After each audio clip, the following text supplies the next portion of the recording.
हे बडी, WhatsApp. कैसे हैं आप सब? आप सभी का स्वागत है इंडिया के लार्जेस्ट लर्निंग प्लेटफॉर्म पे जिसका नाम है Unacademy. Let's crack it my dear. Let's crack JEE with us. कुछ मेरे बारे में दोस्तों, मैं हूं आपका फ्रेंड, आपका कोच, आपका host Dhiren. More than 6 years का मुझे टीचिंग का एक्सपीरियंस है। मैंने अपना पोस्ट ग्रेजुएशन केमिस्ट्री में कर रखा है एंड आईआईटी जेम रैंक मेरी 694 रही है। ठीक है माय डियर, मैं आपके लिए आज बहुत नई सीरीज लाया हूँ। इसका नाम है important questions on the chemical bonding. My dear, chemical bonding अपने आप में सबसे मोस्ट इम्पॉर्टेंट चैप्टर है इनऑर्गेनिक केमिस्ट्री का, और इसके बहुत अच्छे अच्छे क्वेश्चंस जेई मेन से एडवांस नीट बिटसेट जगह जगह इसके क्वेश्चंस पूछे जाते हैं। ठीक है, तो ये सभी बच्चों के लिए ये सीरीज बहुत इंपॉर्टेंट होगी। ठीक है, क्वेश्चंस का लेवल थोड़ा सा दोस्तों टफ रखा है मैंने। ठीक है, बट चूंकि सेलेक्टेड क्वेश्चंस हैं, मुझे लगते हैं कि ये क्वेश्चन सबसे इंपॉर्टेंट है, इसलिए मैंने इनको उठाया है। ठीक है, तो थोड़ा सा पेशेंस रखिएगा ड्यूरिंग द टाइम जब आप क्वेश्चन सॉल्व कर रहे होंगे मेरे साथ। ठीक है, और जब भी आपके सामने क्वेश्चन आएगा तो आप पहले वीडियो को पॉज करिएगा, क्वेश्चन को सॉल्व करिएगा, उसके बाद आप अपना आंसर मेरे आंसर से मैच करिएगा। इससे क्या होगा, आपको पता चलता जाएगा कि आपको कौन सा क्वेश्चन समझ में आया और कौन सा क्वेश्चन समझ में नहीं आया। ठीक है, चलिए तो शुरू करते हैं अपनी सीरीज को। पहला क्वेश्चन क्या कहता है हमारे सामने? पहला क्वेश्चन है मेरे पास 0.01 मोल ऑफ H3POX है। ठीक है, is completely neutralized by 0.56 gram of KOH। ठीक, कोई H3POX है। ठीक है, फास्फोरस का कोई एसिड है, मोनोबेसिक है, डाई बेसिक है, ट्राई बेसिक है, ये मेंशन नहीं किया, शायद हमको यही निकालना भी है। ये कंप्लीटली रिएक्ट कर रहा है, यहाँ लाइन को पकड़िएगा, कंप्लीटली न्यूट्रलाइज कर रहा है, मतलब जितने के जितने H प्लस होंगे सारे के सारे H प्लस उसमें यूज हो जा रहे होंगे by the reaction with 0.56 gram of KOH से रिएक्ट करने के लिए। ठीक है भाई, तो पूछ रहा है ये जो X है ये कौन सा एसिड हो सकता है। ठीक है, तो ऐसे करने के लिए आपको थोड़ा सा इक्विवेलेंट कंसेप्ट पता होना चाहिए या मोल कंसेप्ट पता होना चाहिए। ठीक है, मोल कंसेप्ट ये कहता है कि अगर फॉर न्यूट्रलिटी की बात करते हैं, जब कभी भी न्यूट्रल की कंडीशन आती है तो हम लोग बोलते हैं milli equivalent of acid is equal to milli equivalent of base. शायद आपको इसकी नॉलेज होगी। अगर आप कंप्लीट न्यूट्रलाइजेशन चाहते हो तो जितने मिली इक्विवेलेंट एसिड के होंगे उतने ही मिली इक्विवेलेंट बेस के होने चाहिए। ठीक है, अब मिली इक्विवेलेंट्स के लिए आपको क्या चाहिए, यहाँ पे फिलहाल तो आपको मेरे ख्याल से मोल से ही काम हो जाएगा। आप मिली मोल्स ऑफ एसिड बराबर मिली मोल्स ऑफ बेस भी कर सकते हो। ठीक है, तो आपके पास KOH दे रखा है 0.56 ग्राम। माय डियर, पहले तो KOH का मोलर मास निकालने के लिए आपको पोटेशियम का पता होना चाहिए 13, ऑक्सीजन का पता होना चाहिए 16 और हाइड्रोजन का पता होना चाहिए 1। ठीक है, इसको सम करेंगे तो आएगा 56। राइट, ये इसका मोलर मास हो गया KOH का। अब KOH का मोलर मास 56 हो गया, then what is the mole of KOH? तो गिवन मास कितना बचे 0.56, मोलर मास कितना है 56। ठीक है, सॉल्व करेंगे इसको तो कितना मिल जाएगा आपको 0.01 मोल।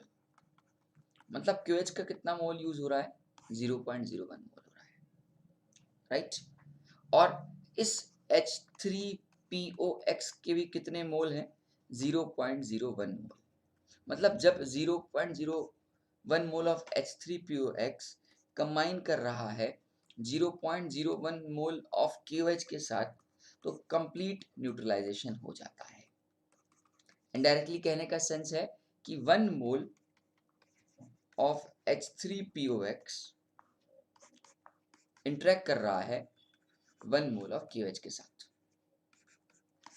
राइट, अब चूंकि हमको इक्विवेलेंट कंसेप्ट निकालना है, मिली इक्विवेलेंट निकालने हैं, तो अपन लोग इसको क्या कर सकते हैं NH फैक्टर से मल्टीप्लाई कर सकते हैं।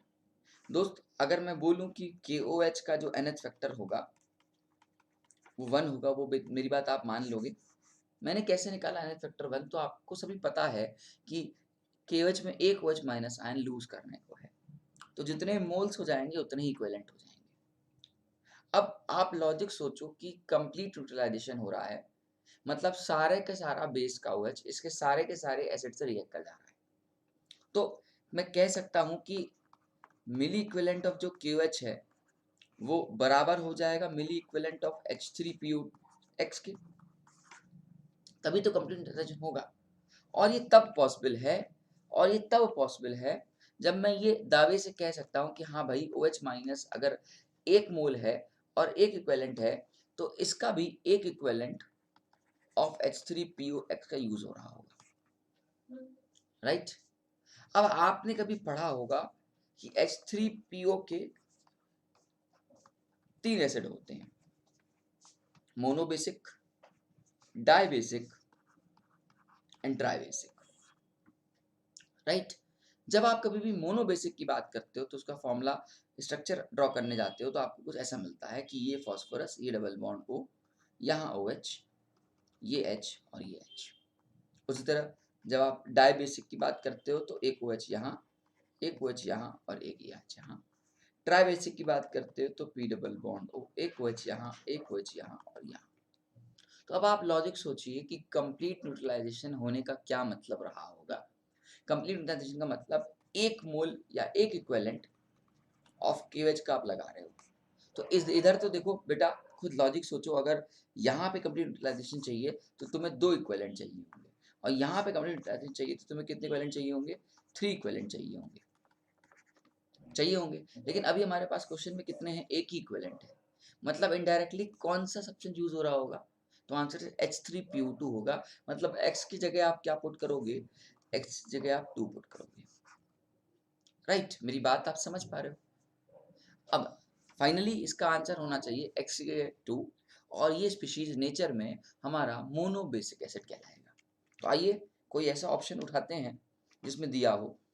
तो X की वैल्यू पहले तो 2, तो भैया एक ही ऑप्शन है मेरे पास, और कोई ऑप्शन तो है ही नहीं, है ना। तो बाकी को हटा ही देते हैं। तो फाइनली दिख रहा है X की value 2 and gives the monobasic, एकदम एग्जैक्टली राइट है। तो फाइनली इसका आंसर क्या हो जाएगा? बी हो जाएगा। मतलब ये सारे आंसर कोई काम के हैं नहीं, ठीक है। वहीं पे अगर इसके मिली इक्विवेलेंट 2 इक्विवेलेंट होते तो अंडरस्टूड है H3PO3 को यूज करते, 3 मिली इक्विवेलेंट होते तो आप H3PO4 को यूज करते।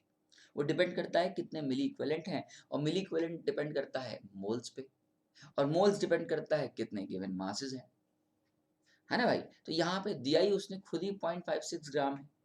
वो अगर कुछ और वैल्यू देता तो मैं उस हिसाब से उसके मोल्स फाइंड आउट करता, उससे उसके मिली इक्विवेलेंट निकालता, फिर उसके मिली इक्विवेलेंट को जरूरत के हिसाब से पुट कर देता,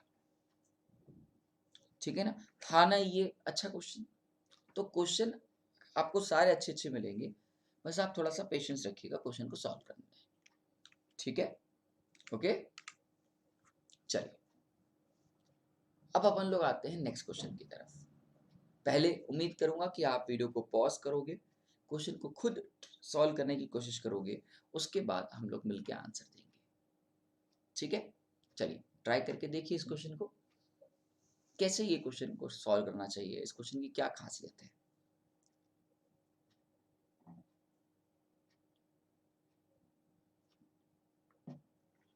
हम्म, कभी आपने नाम सुना है क्या टेट्रासाइनोइथाइलिन का? ये बहुत सिंपल से क्वेश्चन है। ये आपके स्ट्रक्चर को चेक करना चाहता है कि आपको स्ट्रक्चर पता है कि नहीं।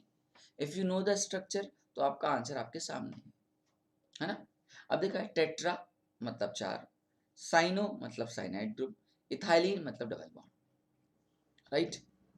तो ये C double bond C ethylene हो गया। टेट्रा के लिए मैंने ये लगा दिया, और साइनो के लिए मैंने ये लगा दिया,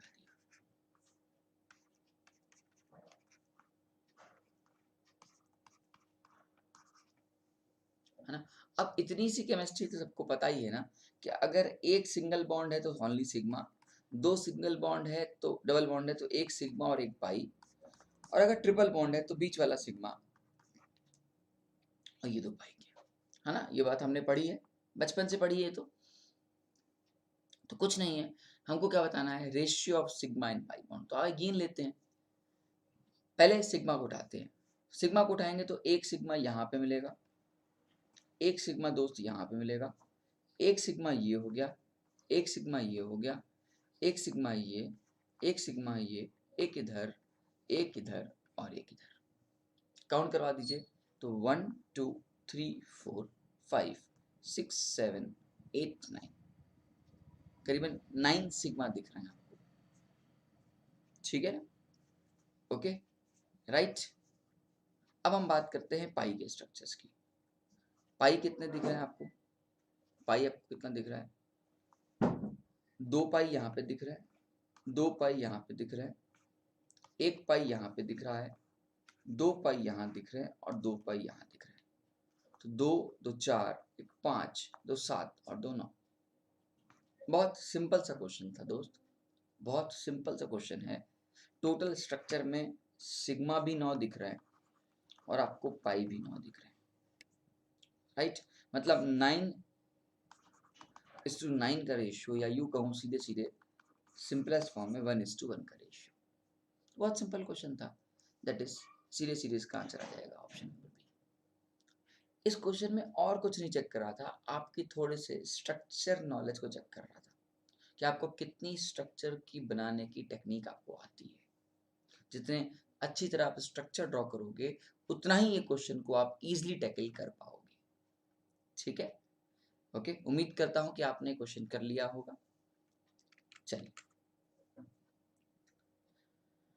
again one of the best question in the chemistry, XeF3+ का स्ट्रक्चर शेप पूछा है हमसे। देखिए, कभी कभी आपको हो सकता है लगे कि भाई ये तो एग्जिस्ट ही नहीं करता, ये है वो है। हाइब्रिडाइजेशन कभी भी मॉलिक्यूल के एग्जिस्टेंस और नॉन एग्जिस्टेंस को नहीं बताता। क्या बोला मैंने, हाइब्रिडाइजेशन कभी भी मॉलिक्यूल के स्ट्रक्चर के एग्जिस्टेंस और नॉन एग्जिस्टेंस को नहीं बताता। इस बात का हमेशा ख्याल रखिएगा आप, ठीक है, ओके। तो यहाँ पे XeF3 को हमको एग्जिस्टेंस नहीं चेक करनी, हमको इसकी सीधे शेप चेक करनी है। अब पहले तो एक बेसिक सी नॉलेज आपको दे दूं, बच्चों को शायद नहीं पता होती है, कि the difference between the shape and the geometry. फिर इस क्वेश्चन को ट्राई करेंगे, आने वाले ऐसे खूब सारे क्वेश्चन मिलेंगे, तो उनमें दिमाग क्या लगाना है ये इंपॉर्टेंट है। आपसे बोला है शेप बताइए। माय डियर, शेप जब भी बात करते हैं तो हमेशा उसमें बॉन्ड पेयर का सम होता है, ओनली बॉन्ड पेयर कंसीडर करते हैं। जबकि ज्योमेट्री की बात करते हैं तो geometry is the sum of bond pair plus lone pair. Geometry bond pair और लोन पेयर दोनों का सम होती है, जबकि शेप सिर्फ और सिर्फ अपनी बॉन्ड पेयर होती है, उसमें लोन पेयर कभी भी काउंट नहीं होता है। ये बात याद रखिएगा, कहीं लिख भी लीजिए इस बात को, ठीक है। इसका मतलब हमको इस क्वेश्चन में सिर्फ और सिर्फ बॉन्ड पेयर बताने हैं, उससे हमको उसकी शेप का पता करना है, ठीक है। मैं आपको कुछ ट्रिक बता देता हूं कि कैसे अपन लोग बॉन्ड पेयर निकालते हैं और कैसे अपन लोग लोन पेयर निकालते हैं, जिससे आपको शेप और ज्योमेट्री का डिफरेंस समझ में आ जाए और आप क्वेश्चन को सॉल्व कर पाओ, ठीक है। सबके अपने अपने तरीके हैं बॉन्ड पेयर निकालने के, मेरे अपने तरीके हैं, मैं अपने तरीके यूज करता हूं, ठीक है। आइए, कभी भी बॉन्ड पेयर फाइंड आउट करना हो तो आपने कभी फॉर्मूला पढ़ा होगा, total member in the given structure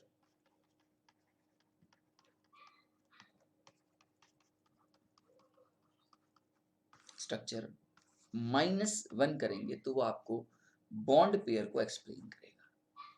जितने भी मेंबर हैं, ठीक है, उसके अंदर -1 करेंगे तो आपके बॉन्ड पेयर को एक्सप्लेन करेगा, ठीक है। जबकि लोन पेयर का जो फॉर्मूला होता है total valence electron -8 into bond pair by 2, और ये फॉर्मूला तब लगता है जब total valence electron greater than 8 होते हैं, ठीक है। और दूसरा लोन पेयर का फॉर्मूला होता है total valence electron -2 into bond pair by 2, जब total valence electron less than और इक्वल टू 8 होते हैं। क्वेश्चंस को करने के लिए बेसिक से फॉर्मूले हैं। आपको जितने ज्यादा फॉर्मूले की नॉलेज होगी, आपकी क्वेश्चन की पकड़ उतनी स्ट्रांग होगी। ठीक है, ओके।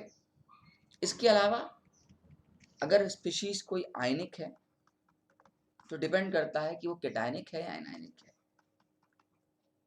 कैटायनिक है तो आप टोटल वैलेंस इलेक्ट्रॉन में से चार्ज माइनस कर देते हो, और अगर एनायनिक है तो टोटल वैलेंस इलेक्ट्रॉन में चार्ज ऐड कर देते हो। राइट, जो भी उस क्वेश्चन में जितना भी चार्ज होगा उसको अपन लोग यूज करते हैं। ठीक है, अब अपने इन कंसेप्ट को यूज करते हुए अपन लोग अपने क्वेश्चन की तरफ आते हैं। हमारा क्वेश्चन है द शेप ऑफ XeF3+। आइए, XeF3+ की शेप की बात कर रहा है। XeF3+ में बॉन्ड पेयर दोस्त कितने होंगे? पहले तो देखिए, टोटल मेंबर -1 करने को कहा मैंने। टोटल मेंबर तो एक आपका जिनॉन हो गया और 3 आपका फ्लोरीन हो गया, मेंबर हो गए 4। 4 मेंबर -1 करेंगे तो हमको ये बॉन्ड पेयर देगा। Right, okay.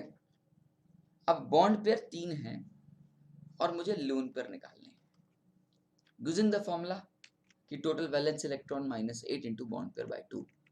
ठीक है ना, तो बच्चे पहले तो इसके लिए मुझे total valence electron find out करने होंगे। इसके लिए जिनॉन के total valence electron outer most में 8 होंगे, कोई दोहराए नहीं है ना।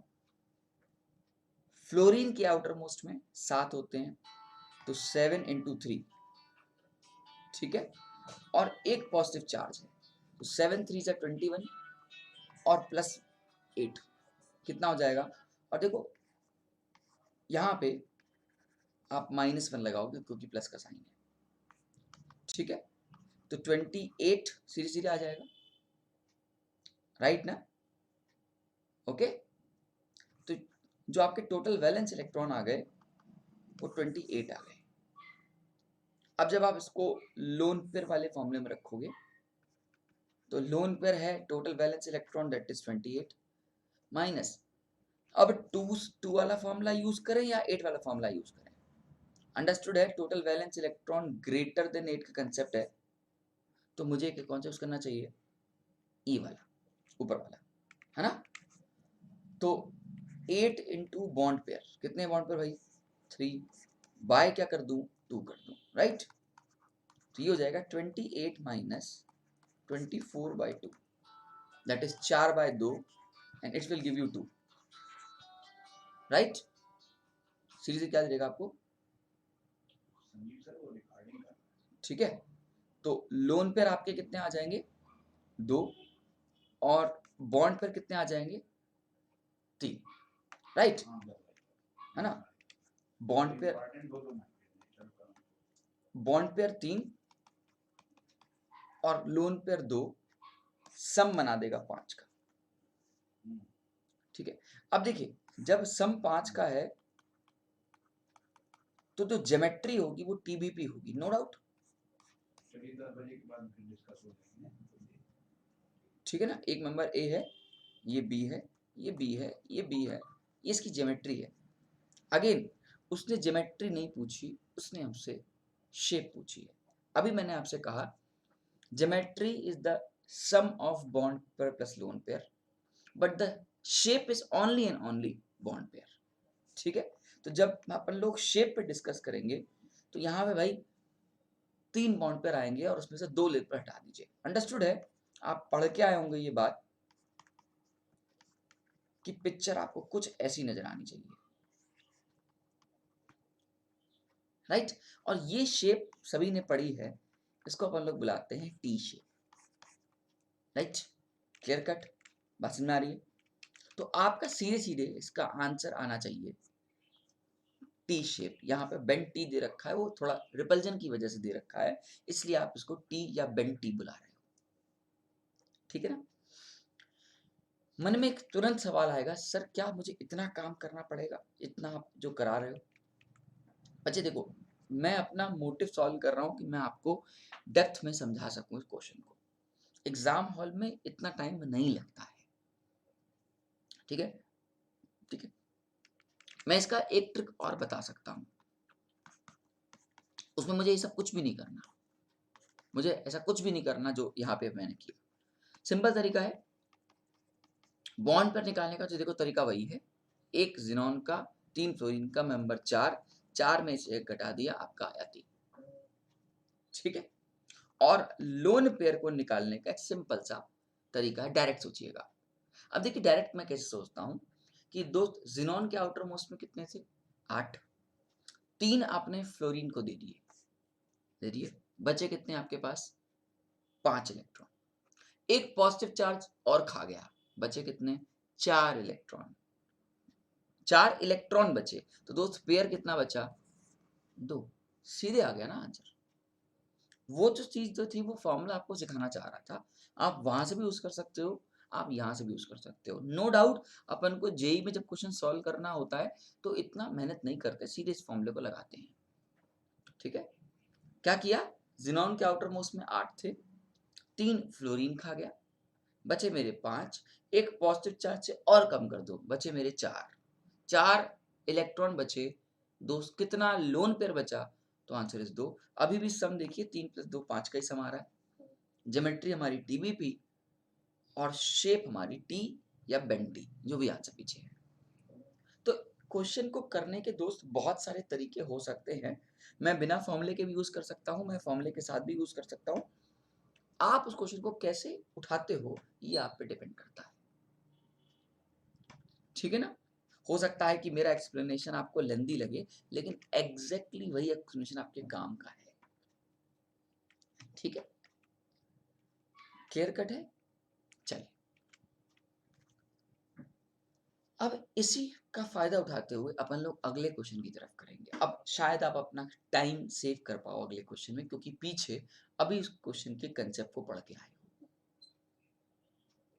ट्राई करके देखो इस क्वेश्चन को। इस बार हमसे बोल रहा है कि इनमें से कौन सा पेयर आइडेंटिकल शेप रखता होगा, ठीक है? अब अगर वो फॉर्मूले को बार-बार यूज़ करोगे, जो बड़ा वाला फॉर्मूला है, तो आपसे नहीं होगा। छोटे फॉर्मूले को आप डायरेक्ट, तरीका आपके दिमाग में है, तो आप करिए, आपका टाइम बचेगा। मैं एक-एक को एक्सप्लेन करने को तैयार हूँ, बट एक बार आप खुद ट्राई करके इसको देखिए, ठीक है? बहुत ही उम्दा क्वेश्चन है। वीडियो को पॉज़ करिएगा और देखिएगा, ठीक है?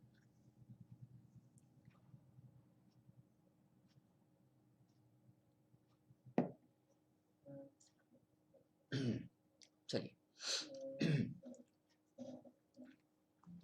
हमसे पूछ रहा है कि भाई इनमें से कौन सा पेयर आइडेंटिकल शेप रखता है, ठीक है भाई?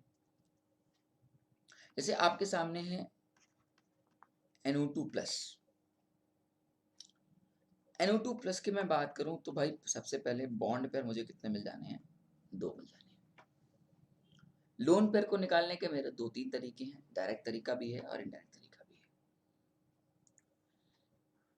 अगर मैं इनडायरेक्ट तरीके से जाता हूं तो मैं क्या क्या करूंगा?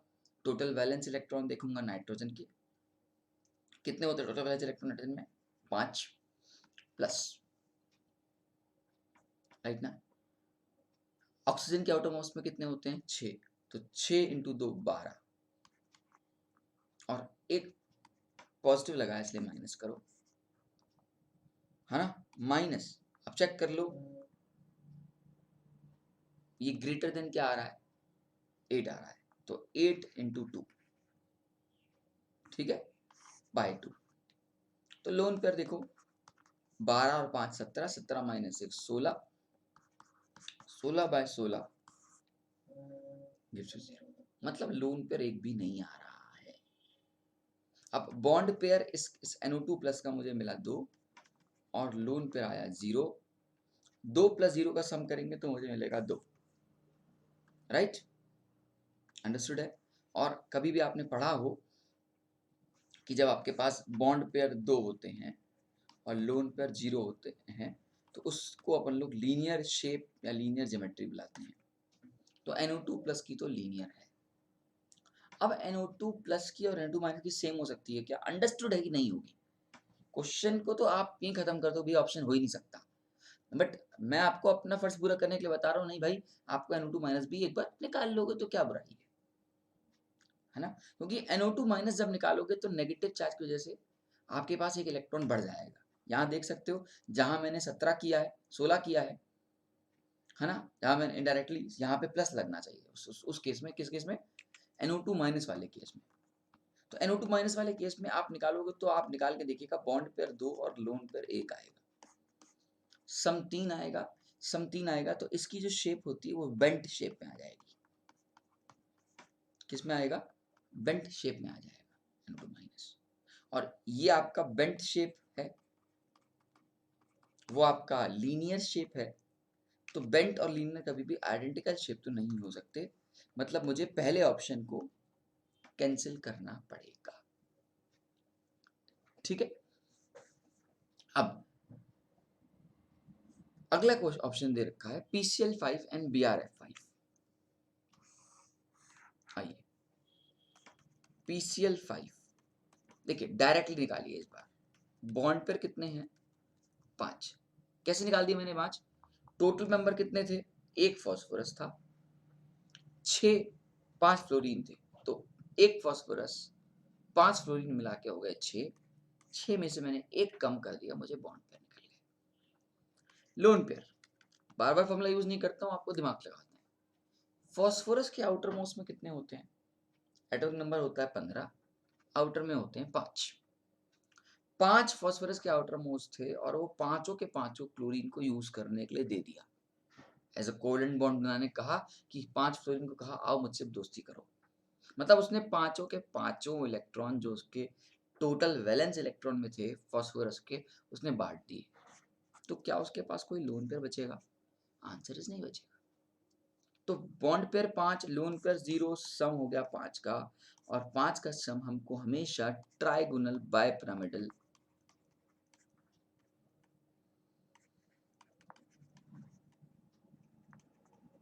देता है। ठीक है, इसको हम लोग TBP शॉर्टकट बुलाते हैं। अब इसी के साथ एक ऑप्शन इन्होंने दिया है BrF5 का। अब खुद लॉजिक सोचो यार, आप खुद लॉजिक सोचो कि BrF5 की सिचुएशन भी क्या सेम होगी? एकदम नहीं। अब पूछोगे एकदम क्यों नहीं? बॉन्ड पेयर तो ठीक है, नो डाउट 5 है। लोन पेयर यार, क्या फॉस्फोरस और ब्रोमीन सेम पीरियड में आते हैं? हाँ, सेम ग्रुप में आते हैं? आंसर इज नहीं। नहीं ना? तो ब्रोमीन तो डिफरेंट ग्रुप का है, 17 ग्रुप का है। अब ब्रोमीन के आउटर मोस्ट में कितने होते हैं? अंडरस्टूड है, सबको पता होना चाहिए। फिर कल बाहर आई आंटी, हाँ, तो ब्रोमीन के आउटर मोस्ट में 7 होने चाहिए। 7 में से उसने 5 फ्लोरीन को कह दिया कि तुम यूज करो। बचे कितने इलेक्ट्रॉन? 2 इलेक्ट्रॉन। कितना पेयर बचा? Answer is hardly sorry, hardly sorry. यहां बॉन्ड पेयर 5 और यहां बॉन्ड पेयर 1, मतलब 5 और यहाँ 6। तो क्या दोनों का आपको लगता है शेप सेम होगा? कभी नहीं। इसकी अगर मैं ज्योमेट्री की बात करूं तो ऑक्टाहेड्रल, शेप की बात करूं तो स्क्वायर पिरामिडल। ये आपको थोड़ा सा यार मैं मान के चल रहा हूं कि VSCPR थ्योरी कि आपको उससे डायग्राम और शेप पता होंगे। तो ये भी ऑप्शन कैंसिल हो गया, हटाओ भैया। ठीक है, अगला एग्जांपल क्या है? XeF4 और ICl4 माइनस का पेयर। XeF4 डायरेक्ट करेंगे अपन लोग। बॉन्ड पेयर कितने? जिनॉन के आउटर मोस्ट में होते हैं 8। पहले तो बॉन्ड पे निकाल लेते हैं। टोटल मेंबर है 5, एक माइनस कर दो, आ जाएगा 4, राइट? लोन पेयर जिनॉन के आउटर मोस्ट में कितने होते? 8। 8 में से उसने 4 फ्लोरीन को दे दिया कि भा जा तू बॉन्ड बना, अपनी जिंदगी जी ले। ठीक, 8 में से 4 उसने यूज करने को दे दिए, 4 भाई साहब के पास बच गए, मतलब 2 पेयर बच गया। तो इसका तो सम हो गया 4 + 2 6 का। 4 बॉन्ड पेयर और 2 लोन पेयर पे जो शेप आती है उसको अपन लोग स्क्वायर प्लेनर शेप बुलाते हैं, राइट। अगला उसने पेयर दिया है ICl4- का। लॉजिकली लगाइएगा, आपको बार बार करने की जरूरत नहीं पड़ेगी, प्रॉमिस है मेरा। बॉन्ड पेयर एग्जैक्टली 5 मेंबर हैं, 1 घटा दीजिए, आंसर इज 4। लोन पेयर बहुत आराम से, बहुत आराम से, चाहे तो आप फॉर्मूला यूज करिए और चाहे तो आप डायरेक्ट यूज कर सकते हैं। देखिए मैं आपको एक बार फॉर्मूला बताया, लेकिन मैं खुद फॉर्मूला का यूज नहीं कर रहा हूँ। The reason behind, exam hall में एट द एंड आपका टाइम बचना चाहिए दोस्त, इस बात का ख्याल रखना है। एट द एंड आपका टाइम बचना चाहिए, वही इंपॉर्टेंट है। क्वेश्चन तो हर इंसान, हर बंदा कर लेगा, लेकिन उस क्वेश्चन को जितना टाइम अलॉट किया गया है ना, अगर आप उस पर नहीं करते हो तो वो करना और ना करना बराबर है। ठीक है, हाँ, यहाँ पे मैं उसको एक्सप्लेन कर रहा हूँ, इसलिए हो सकता है कि आपको लंदी लग रहा हो, बट ये मेरे लिए चुटकियों का खेल है। मैं फटाफट बिना पेन चलाए इसको सॉल्व करता हूँ, है ना। बाउंड पे इतना, लोन पे इतना, ये सब चीजें आपको अपने आप प्रैक्टिस से आती रहेंगी। ठीक है, चलिए अब लोन पे निकालते हैं। आप मुझे बताइए आयोडीन के आउटरमोस्ट में कितने? सर आंसर है 7। 7 में से उसने कितने क्लोरीन को दे दिया? आंसर है 4। बचे कितने? 3 इलेक्ट्रॉन बचे। अब ऑड इलेक्ट्रॉन तो नहीं होंगे ना। एक देखो नेगेटिव दिख रहा है, दिख रहा है। ट्रिक क्या सीखो, नेगेटिव हो तो इलेक्ट्रॉन को ऐड कर दो, पॉजिटिव हो तो इलेक्ट्रॉन को गायब कर दो। फिर से रिपीट कर रहा हूं, नेगेटिव हो तो इलेक्ट्रॉन को ऐड कर दो, पॉजिटिव हो तो इलेक्ट्रॉन को गायब कर दो। इतना ही सिंपल तरीका है, आपको फॉर्मूला की जरूरत ही नहीं पड़ेगी यूज करने की। तो मैंने क्या बोला, आयोडीन के हार्डली सॉरी यार, आयोडीन के आउटर मोस्ट में 7 थे, 7 में से उसने 4 यूज कर लिए, बचे 3 इलेक्ट्रॉन। एक नेगेटिव चार्ज की वजह से और आ गया, मान के चलना 4 इलेक्ट्रॉन। 4 इलेक्ट्रॉन मतलब कितना हो गया? 2 लोन पेयर। 4 + 2 = 6। देखो मैच कर रहा है हमारा आंसर, मतलब हमारा आंसर आ चुका है, राइट। ICl4- भी एग्जैक्टली ऐसे बनने वाला है, बस ऊपर से माइनस लग जाएगा। ओवरऑल दोनों की शेप स्क्वायर प्लेनर होंगी और क्वेश्चन यहाँ पे अपने आप खत्म हो जाएगा, सिमट जाएगा। Option C is the right option. Multi correct होगा तो ऑप्शन डी भी चेक कर लेना। अभी फिलहाल मैं मान के चल रहा हूँ कि इनमें से कोई भी क्वेश्चन मैंने मल्टी करेक्ट नहीं दिया है। बाकी आप सारे क्वेश्चन ट्राई करिए यार, उसमें कोई दो राय नहीं है। अब फटाफट TeCl4 कर लें एक बार, यहाँ साइड में कर लूँ TeCl4। तो अब देखो आप लोग बुद्धि लगाओगे, मैं सीधे देखूंगा भैया ये कौन सी फैमिली है, उस साइड से टीपो वाली फैमिली है। पीरियोडिक टेबल आपके दिमाग में अगर रह गई ना, एक बार आ गई ना, तो आपका आधा काम तो वही खत्म हो जाता है ना। हमको ये पता चल जाए ये यहाँ से बिलोंग करता है, अच्छा इसके आउटर मोस्ट में इतना है, खत्म। बाकी तो कैलकुलेशन छोटी मोटी कैलकुलेशन है, ठीक है। अब उस साइड से टीपो में दिमाग फिटा हुआ, जैसे टेलियम देखा, अच्छा ग्रुप 16 का है, आउटर मोस्ट में पक्का 6 होंगे, ऐसे तुरंत देखता हूँ फटाफट से, ठीक है। तो इसके भाई साहब देखो बॉन्ड पेयर 4 और लोन पेयर के आउटर मोस्ट में 6, 6 में से उसने 4 यूज कर लिए, बचे 2 इलेक्ट्रॉन, मतलब एक पेयर। कितना टाइम लगा? कुछ भी नहीं। अभी ये चीज को और स्पीड में करोगे और मजा आएगा तुम्हें, राइट। तो मेरी क्वेश्चन की गहराई को समझ रहे हो, किस वे से मैं क्वेश्चन को सॉल्व कर रहा हूँ। हो सकता है कि अभी तुम्हें लंदी लगे, प्रैक्टिस का खेल है सब कुछ, और कुछ नहीं, nothing. Practice make man perfect बोला जाता है, और यहाँ पे पूरी तरह वैलिड होता है, ठीक है।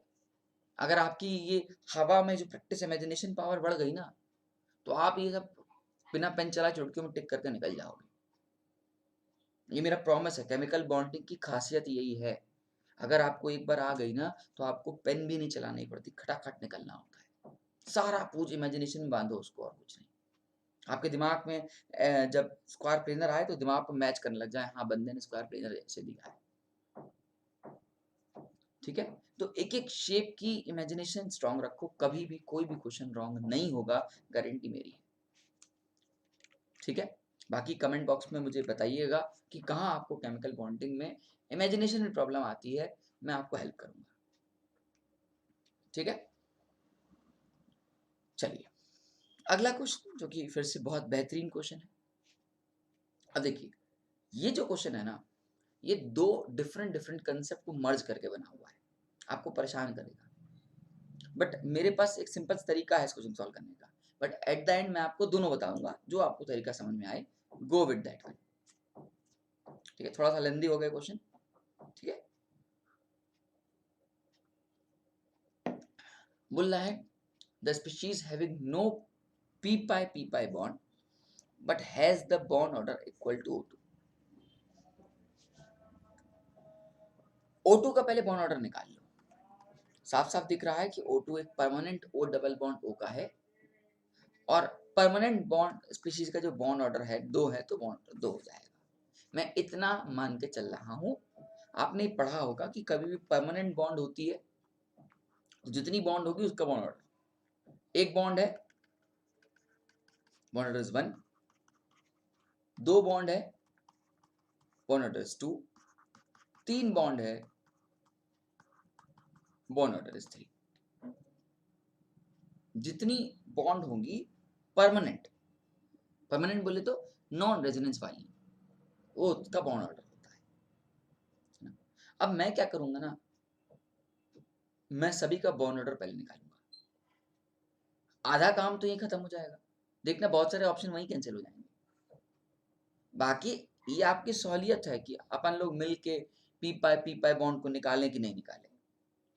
ठीक है, अब आप मुझसे सीखो कि how to calculate the bond order with in a second.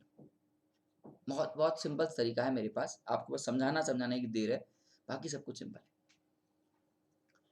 मेरे पास पहला स्ट्रक्चर है ClO3 माइनस का। क्या करते हैं स्ट्रक्चर ड्रॉ करने के लिए, आपको तो स्ट्रक्चर तो मान के चलूंगा ना, तुम ड्रॉ करना जानते हो कि यहाँ भाई ये ClO3 का स्ट्रक्चर है, राइट है ना। अब इधर आइए, क्लोरीन है, पाई बॉन्ड सिग्मा बॉन्ड बना हुआ है, एकदम एग्जैक्टली राइट। मेरी बात समझ में आ रही है, क्लियर कट है मेरी बात। तो अब देखिए क्या करते हैं, कभी भी हमको बॉन्ड ऑर्डर निकालना हो ऐसी सिचुएशन में, तो एक ट्रिक होता है, ट्रिक सिखाता हूं। हमेशा सिग्मा बॉन्ड को 1 माना करिए, क्योंकि sigma bond is a permanent bond. कितना मानेंगे, 1। अब बात उठती है पाई बॉन्ड की। ट्रिक ये कहता है कि भाई मेरे सिग्मा बॉन्ड कितने में, ये जो पाई बॉन्ड है चूंकि रेजोनेंस में है, तो ये पाई बॉन्ड कितने में डीलोकलाइज करेंगे, कितने में रेजोनेंस करेंगे। पहले बताओ इसके स्ट्रक्चर में कितने pi bond, no doubt 2 pi bond. कितने में डीलोकलाइज कर सकते हैं, तो आंसर इज 3 बॉन्ड है तो 3 में डीलोकलाइज करेंगे। भाई इसका रेजोनेंस करेंगे तो ये यहाँ फिर ये यहाँ ऐसे घूमेगा ना, तो 2 पाई बॉन्ड 3 में चक्कर लगाएंगे, तो इसका आंसर आ गया 1 + 2/3, दैट इज सीधे हो गया 3 + 2 5/3। तो इसका बाउंड ऑर्डर तो देखो 5/3 आया, इसका बाउंड ऑर्डर 2 है, देखो पहला ऑप्शन अपने आप कैंसिल हो गया। ठीक है, तो ये एक तरीका बताता हूँ, उस तरह PO4 3- स्ट्रक्चर ड्रॉ करो,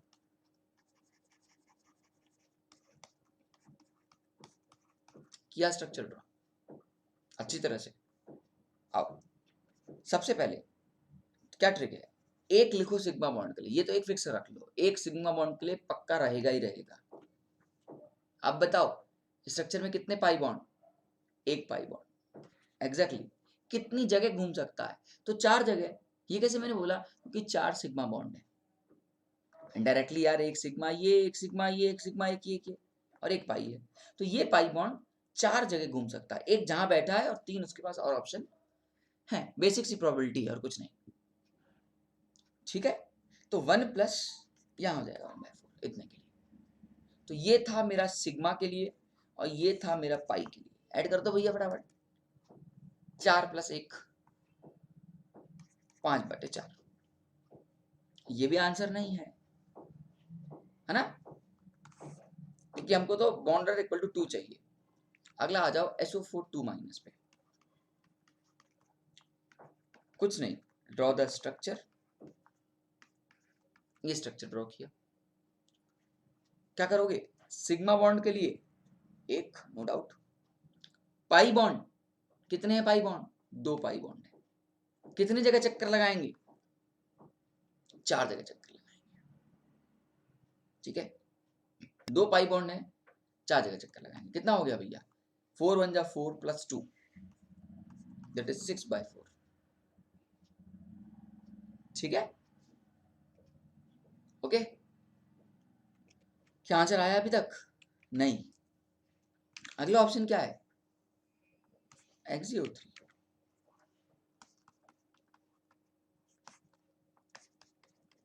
लो, तुम मुझे बताना पर्सनली, XeO3 में कोई रेजोनेंस हो रहा है? कोई रेजोनेंस दिख रहा है? आंसर इज नहीं दिख रहा है, कोई रेजोनेंस नहीं दिख रहा है। तो यहाँ पे देखो परमानेंट डबल बॉन्ड है। बॉन्ड ऑर्डर, अच्छा ये मत बोलना कि बॉन्ड ऑर्डर पूरे का, पर्टिकुलर बॉन्ड का ऑर्डर निकलता है। बॉन्ड ऑर्डर मतलब क्या होता है? उस पर्टिकुलर बॉन्ड का ऑर्डर निकाल लें। ठीक है, जिस बॉन्ड पे हम काम करना चाह रहे हैं। तो ये बॉन्ड हमेशा फिक्स्ड है, और हमेशा ये बॉन्ड फिक्स्ड है, तो उसमें कितने हैं? 2 हैं, मतलब एक सिग्मा एक पाई। सीधे सीधे आया, इसका जो बॉन्ड ऑर्डर आएगा वो आएगा 2। और ऑक्सीजन का भी कितना है? 2।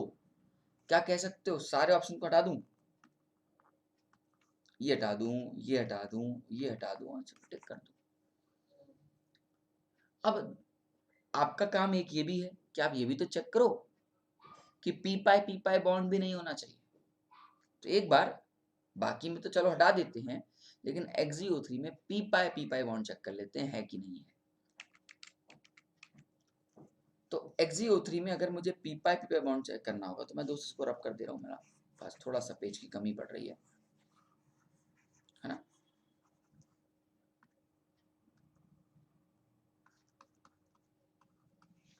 चलो, पी पाई को चेक करने का सबसे प्यारा तरीका है कि आप जिनॉन को ले लीजिए। ले लिया। अब पहले तो देखो साइड में लिख लो, हीना, नीना और करीना के जिरोक्स रंगीन। है पक्का ना? यहाँ पे 2p होता है, इसके आउटर मोस्ट में, इसके में 3p, इसके में 4p, इसके में 5p। और इनकी जनरल कॉन्फ़िगरेशन होती है NH2NP6, मतलब इसकी आएगी 5s2 5p6। बाकी से हमारा क्या मतलब? पीछे तो मतलब ही नहीं है। ये बनाया S के 2, ये बनाए P के 6। ठीक है, ग्राउंड स्टेट में आप XeO3 के जब स्ट्रक्चर ड्रॉ कर रहे हो, तो आपको दिख रहा है कि XeO3 में जिनॉन 6 के 6 बॉन्ड यूज कर रहा है बनाने में, राइट ना? है कि नहीं? जिनॉन जो है 6 के 6 बॉन्ड यूज कर रहा है राइट में, है ना भाई? आप देख पा रहे, जब आप इसका स्ट्रक्चर ड्रॉ कर रहे हो तो 3 खुद के पास हैं और 3 सिग्मा बॉन्ड, 3 पाई बॉन्ड, मतलब 6 के 6 इलेक्ट्रॉन यूज कर रहा है। तो यहाँ पे तो ग्राउंड स्टेट है। ग्राउंड स्टेट में इसके पास जो d ऑर्बिटल होंगे वो खाली होंगे दोस्त। तो एक्साइटेड स्टेट में क्या करोगे? एक इलेक्ट्रॉन यहाँ, एक इलेक्ट्रॉन यहाँ और एक इलेक्ट्रॉन यहाँ जम कराओगे। करा दिया, एग्जैक्टली करा दिया, कुछ नया काम नहीं किया, शाबाश। ठीक है, ये था XeO3 के बारे में, Xe के बारे में। अब हमको ध्यान देना है, थोड़ा सा दिमाग लगाना है इस पे। O3 की कहानी सुनानी है आपको ना। O3 मतलब O की, ऑक्सीजन के लास्ट में जो तुम्हें मिलेगा वो मिलेगा तुम्हें 2s2 2p4, है ना? तो भैया S में ये 2, P में ये 4।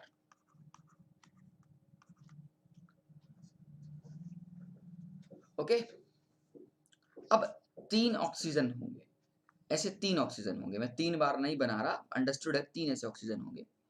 तो ये ऑक्सीजन सिग्मा के साथ बनाएगा, ऐसे जैसे इसका सिग्मा बनेगा। तो इसका ये सिग्मा बनेगा, किसी दूसरे ऑक्सीजन का भी सिग्मा बनेगा और किसी तीसरे ऑक्सीजन का भी सिग्मा बनेगा, है ना। मतलब आपको 3 सिग्मा मिलेंगे जो कि कहां से बिलोंग कर रहे होंगे। ये कहां का है बेटा, 5p का है। ये कहां का है बेटा, 2p का है। तो 3 सिग्मा मिलेंगे 2p 5p के, राइट। और 3 पाई चाहिए। पाई में ऑक्सीजन तो अपना 2p यूज करेगा, लेकिन ये अपना क्या यूज करेगा, डी यूज करेगा। बहुत ध्यान से, क्या यूज करेगा, अपना डी यूज करेगा। भाई अंडरस्टूड है ना यार, 5d यूज करेगा ना। तो ये मेरे 3 पाई बॉन्ड बनाएंगे जिसमें ऑक्सीजन का 2p पाई होगा और इसका 5d पाई होगा। तो क्या इसने पूछा है कि बॉन्ड ऑर्डर इक्वल टू 2 तो होना ही चाहिए and have no p pi bond. तो अंडरस्टूड है, p पाई बॉन्ड इसके अंदर नहीं मिल रही है। ठीक है, इसके अंदर क्या मिल रही है, इसके अंदर p पाई d पाई बॉन्ड मिल रही है। क्या मिल रही है, p पाई d पाई मिल रही है। तो एक ऑप्शन यही है। वैसे मैं आपको बताऊं, एक्चुअली ये क्वेश्चन बना नहीं पाए उतना अच्छा, इन लोग ऑप्शन सही से नहीं बना पाए। इनको ऑप्शंस देने चाहिए थे, टाइम बच आप लोग का टाइम खराब करने के लिए, कि वो कोई ऐसे 2 ऑप्शन देते जिनका bond order oxygen equal to 2 आता, फिर आप 2 में मेहनत करते। ऐसे तो क्वेश्चन तुमने यही खत्म कर दिया ना। बॉन्ड ऑर्डर का था, ये चुटकियों का खेल था बॉन्ड ऑर्डर। ये तो तुम्हें एक्सप्लेन करने में मुझे समय लगा, ये तो बॉन्ड ऑर्डर चुटकियों का खेल है, कुछ है ही नहीं बॉन्ड ऑर्डर निकालना। ठीक है, स्ट्रक्चर बनाना जाओगे तो बॉन्ड ऑर्डर से हवा में निकालोगे, वही हम भी करते। तो मेरा आंसर बहुत पहले आ गया इसका, लेकिन जब पी पाई की बात आई तो मैंने कहा चलो एक बार चेक भी कर लेते हैं। वैसे आपका चेक करने की जरूरत नहीं थी, मैंने आपसे कहा ना कि उन्होंने जो ऑप्शन दिया है वो कोई काम के नहीं है ऑप्शन, अच्छे ऑप्शन नहीं बना पाए। ठीक है, चल ये था मेरा क्वेश्चन नंबर 5। उम्मीद करता हूं कि आप सारे क्वेश्चन को एंजॉय करोगे दोस्त। ठीक है यार, ये मेरा कोड है धीरेन, DHIREN। आप अनअकैडमी ऐप पे जाओ और इससे 10% का इंस्टेंट डिस्काउंट ले लो और आप मुझसे डायरेक्ट कनेक्ट हो जाओ मेरी क्लास के लिए डायरेक्ट। ठीक है, ऐसे आपको स्पेशल क्लास भी मिलेगी, अभी मैं आपको एक्सप्लेन करूंगा इसके बारे में। लेकिन इसके अलावा अगर आप चाहते हैं कि आपको इंस्टेंट डिस्काउंट मिल जाए तो you can use my code Dhiren. ठीक है, अब इस क्वेश्चन को ट्राई करिएगा, one of the best question ever. ठीक है, बस यहाँ पे ये लिखा है।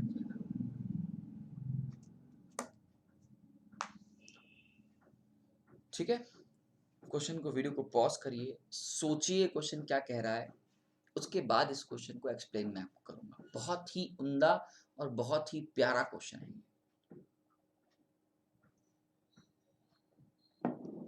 ये आपके ओवरलैपिंग के कंसेप्ट को पूरी तरह से चेक कर लेगा। ठीक है,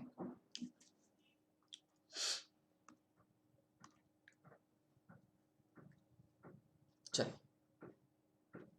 हमसे बोल रहा है कि विच of the following overlap is incorrect. सबसे पहला काम कि आपको इनकरेक्ट पे अंडरलाइन मारना चाहिए।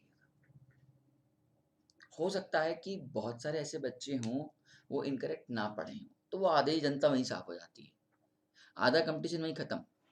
बाकी बच्चों से कंपटीशन होगा जिन्होंने इनकरेक्ट पढ़ा होगा। देखते हो, तो ये सब चीजें छोटी सी सिली मिस्टेक होती है, लोग इनकरेक्ट नहीं पढ़ते। ठीक है, तो ये जल्दी जल्दी की होती आदत। ठीक है, इसलिए इससे बचो। ठीक है, और वो बच्चा जिन्होंने इनकरेक्ट नहीं पढ़ा होगा वो कमेंट बॉक्स में लिखेगा कि हाँ सर मैंने नहीं पढ़ा है। ठीक है, यहाँ पे दे रखा है, एज्यूम करके चलिएगा, Z axis is the inter nuclear axis. मतलब हम Z एक्सिस को अपना INA मानने वाले हैं। ठीक है, इनकरेक्ट बताना है, करेक्ट नहीं बताना है। हमसे बोल रहा है पी वाई पाई बॉन्ड बनाएंगे अगर इंटरन्यूक्लियर एक्सिस Z एक्सिस होगा। क्यों नहीं, थोड़ी देर के लिए आओ मान के चलते हैं ये मेरा पी वाई है और इस वाले को मैं Z एक्सिस मान लेता हूँ। अपनी मर्जी की खेती है, एक्सिस हमारे हाथ में है, कोई फर्क नहीं पड़ता कि तुम किसको एक्सेस क्यों बोलते हो, इसको तुम Z क्यों नहीं बोल रहे हो, इसको X क्यों बोल रहे हो, ये सब तुम्हारी सिचुएशन बेस्ड है। ठीक है, तो भाई ये आपको पता है कि अगर मान लेते थे ये मेरा पी वाई है, मेरा पी वाई है, तो जब ये Z एक्सिस में होगा तो ये ऐसे कंबाइन करेगा, साइड टू साइड ओवरलैपिंग करेगा, और साइड टू साइड ओवरलैपिंग करने से इसका क्या, किसका फॉर्मेशन होगा, पाई बॉन्ड का फॉर्मेशन होगा, राइट। तो आपको पहला ऑप्शन तो देखो सही दे रखा है, मतलब 2p पाई बॉन्ड फॉर्मेशन करेगा जेड एक्सिस से। हमको इनकरेक्ट बताना है, तो ये इनकरेक्ट ऑप्शन तो नहीं है, ये this option is correct, that is 2p pi अगर I N A Z axis हुआ तो क्या फॉर्म करेंगे, पाई बॉन्ड का फॉर्मेशन करेंगे, ठीक है। इसी तरह आपको सबके बारे में चेक करना है। इधर देखिए, ये ऑप्शन ए था। ऑप्शन बी में क्या भाई, 2px सिग्मा बॉन्ड बनाते होंगे, लेकिन उस time I N A Z axis हो, मतलब ये कुछ ऐसे 2px, ये 2px, ये कंबाइन करके सिग्मा बॉन्ड बनाते हैं। इसी को तो सिग्मा ओवरलैपिंग बुलाते हैं ना दोस्त। जो overlapping head to head overlapping होती है, वही ओवरलैपिंग हमारी सिग्मा ओवरलैपिंग से आ जाती है। अब लॉजिकली सोचना, एकदम लॉजिकली सोचना, यहाँ पे तुम्हारे पास x है, यहाँ पे तुम्हारे पास x है, तुम यहाँ से लाइन मार रहे हो, तो ये कौन सा एक्सिस हुआ, आई एन ए क्या हुआ, आई एन ए आपका क्या हुआ, x एक्सिस हुआ। लेकिन इसने क्या माना है कि उन्होंने z एक्सिस को आई एन ए माना। 2px सिग्मा बॉन्ड बनाएंगे, इसमें कोई डाउट नहीं है, लेकिन वो सिग्मा बॉन्ड बनाएंगे कब, ये इंपॉर्टेंट है। कौन सा आईएनए होगा जो डिसाइड करेगा उसके सिग्मा बॉन्ड होने का। तो इसके सिग्मा बॉन्ड होने का जो आईएनए है वो एक्स एक्सिस के हाथ में है, जबकि वहां क्वेश्चन में क्या दे रखा है, जेड एक्सिस, मतलब दिस इज नॉट पॉसिबल। अगर जेड एक्सिस हो जाएगा ना तो ये पाई बनाएगा, सिग्मा नहीं बनाएगा। तो दिस इज नॉट पॉसिबल, मतलब ये नहीं हो सकता सिचुएशन। और हमको इनकरेक्ट पूछा है तो बाद में मैच कर लेंगे, है ना, ओके।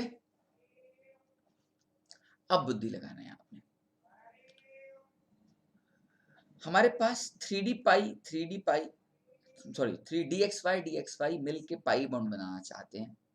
अगर आई ने हम जेड दे दे तो आइए पहले तो डी एक्स वाई के साथ खेल लेते हैं थोड़ी देर के लिए। मान लेते हैं ये डी एक्स वाई है और ये डी एक्स वाई है।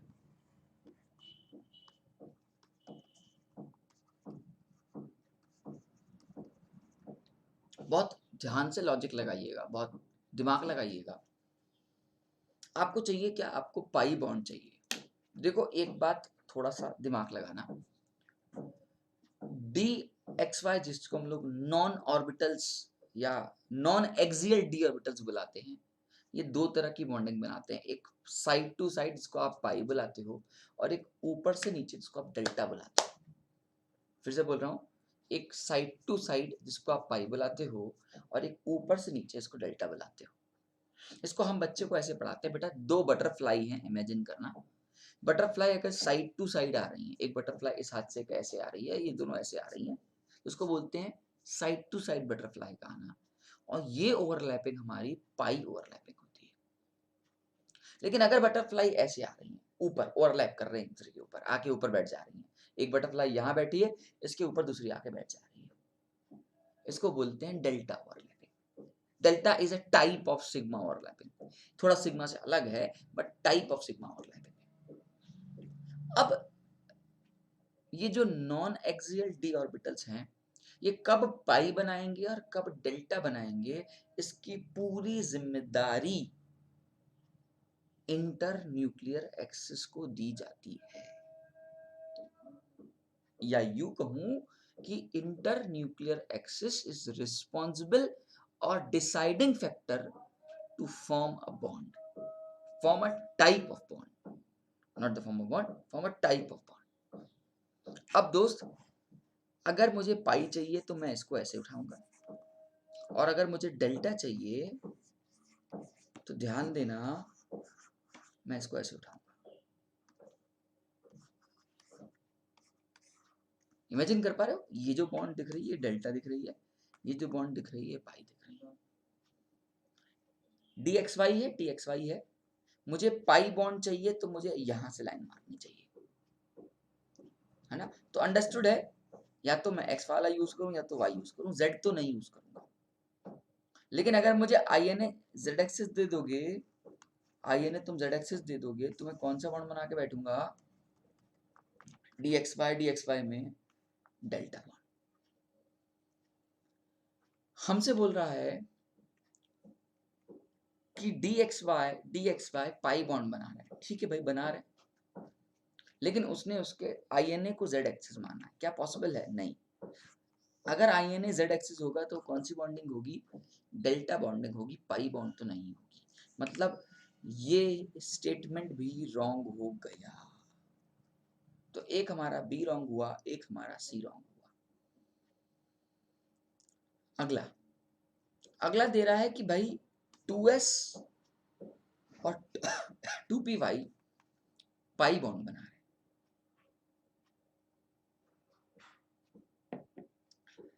2s और 2py पाई बॉन्ड बना रहे हैं। भैया s ऑर्बिटल कब से पाई बनाने लग गया यार? सुना है क्या? मतलब ये ऐसे बता रहा है, ये इधर देखो, ये s है और ये मेरा पाई है, ये बना रहे हैं और ये पाई बॉन्ड बना रहे हैं। पहले तो क्वेश्चन वही खत्म हो जाता है जहां पे s ऑर्बिटल को पाई बनवाता है। s orbital never form the pi bond, it always form the sigma bond. ठीक है, तो भैया ये भी ऑप्शन अपने आप में, मतलब स्टेटमेंट ये भी क्या है, इनकरेक्ट है। ठीक है, राइट। अगली statement, D X Y delta bond बनाएगा अगर आपका I N A Z axis होगा। तो ये अभी देखा है, एग्जैक्टली देखा, अभी देखा। D X Y delta bond बनाएगा अगर आपका आई एन ए क्या होगा, जेड एक्सिस होगा, है ना। बटरफ्लाई ऊपर से एक साथ नीचे को आएगी एक साथ। तो मतलब ये स्टेटमेंट तो अपनी जगह सही है। ठीक है, अगला है 2pz सिग्मा बॉन्ड बना रहा है अगर आपका I N A Z axis है। तो 2pz ये मेरा 2pz है, ये मेरा 2pz है, सिग्मा बॉन्ड बना रहा है, बनाने दो। कौन से एक्सिस यूज करते हुए भाई साहब? अगर मैं इसको z माना हूं तो z को एक्सिस यूज करते हुए। सही स्टेटमेंट है, हाँ एग्जैक्टली सही स्टेटमेंट है। तो रॉन्ग स्टेटमेंट आपको इनकरेक्ट पूछा है ना, तो हमको रॉन्ग स्टेटमेंट ढूंढना है। ए राइट है स्टेटमेंट है, मतलब ऑप्शन ए खत्म हो गया। पहले ऑप्शन एलिमिनेट कर लो, ऑप्शन ए खत्म, ऑप्शन ए तो नहीं हो सकता। ऑप्शन बी, सी और एफ, सी और एफ चेक करो, सी और एफ। सी भी स्टेटमेंट इनकी क्या है, सी क्या है इसके लिए इनकरेक्ट है, मतलब सही है, हमारे सी चाहिए, लेकिन एफ इनकरेक्ट है। ठीक है ना, ये हमारा सही है भाई, एफ सही है, सॉरी ये आई नहीं बनाता है। मतलब ये स्टेटमेंट एफ वाला सही है लेकिन सी वाला स्टेटमेंट खराब है, तो बी भी हटा दो। बी एंड ई, बी में बी वाला स्टेटमेंट रॉन्ग है लेकिन ई वाला स्टेटमेंट राइट है, तो हटा दो। बचता कौन सा ऑप्शन है? एक ही ऑप्शन बचता है, मतलब बी स्टेटमेंट भी रॉन्ग है, सी स्टेटमेंट भी रॉन्ग है और डी स्टेटमेंट भी रॉन्ग है, और हमसे इनकरेक्ट स्टेटमेंट ही पूछा था। ठीक है ना भाई, बी स्टेटमेंट भी रॉन्ग, सी भी रॉन्ग एंड डी भी रॉन्ग, और हमसे यही पूछा था, राइट। तो क्वेश्चन बहुत उम्दा क्वेश्चन था, पूरी की पूरी जानकारी इसने आपके ऑर्बिटल की खा गया। आप सोचिए कि आपने अगर ऑर्बिटल कंसेप्ट पढ़ा होगा तभी जाके इस क्वेश्चन को टाइप कर पाओगे। ठीक है,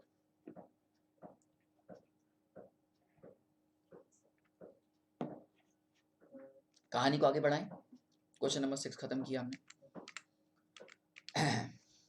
क्वेश्चन नंबर 7, बहुत अगेन उम्दा क्वेश्चन, बहुत ही प्यारा क्वेश्चन। सॉल्व करेंगे तो आपको बहुत अच्छा लगेगा, अगर आपको आता होगा तो।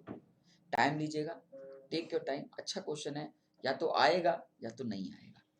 हिंट दे रहा हूं, इस क्वेश्चन में बेंट रूल लग जाएंगे और बेंट रूल इस क्वेश्चन को एक्सप्लेन कर जाएगा। ठीक है, चलिए।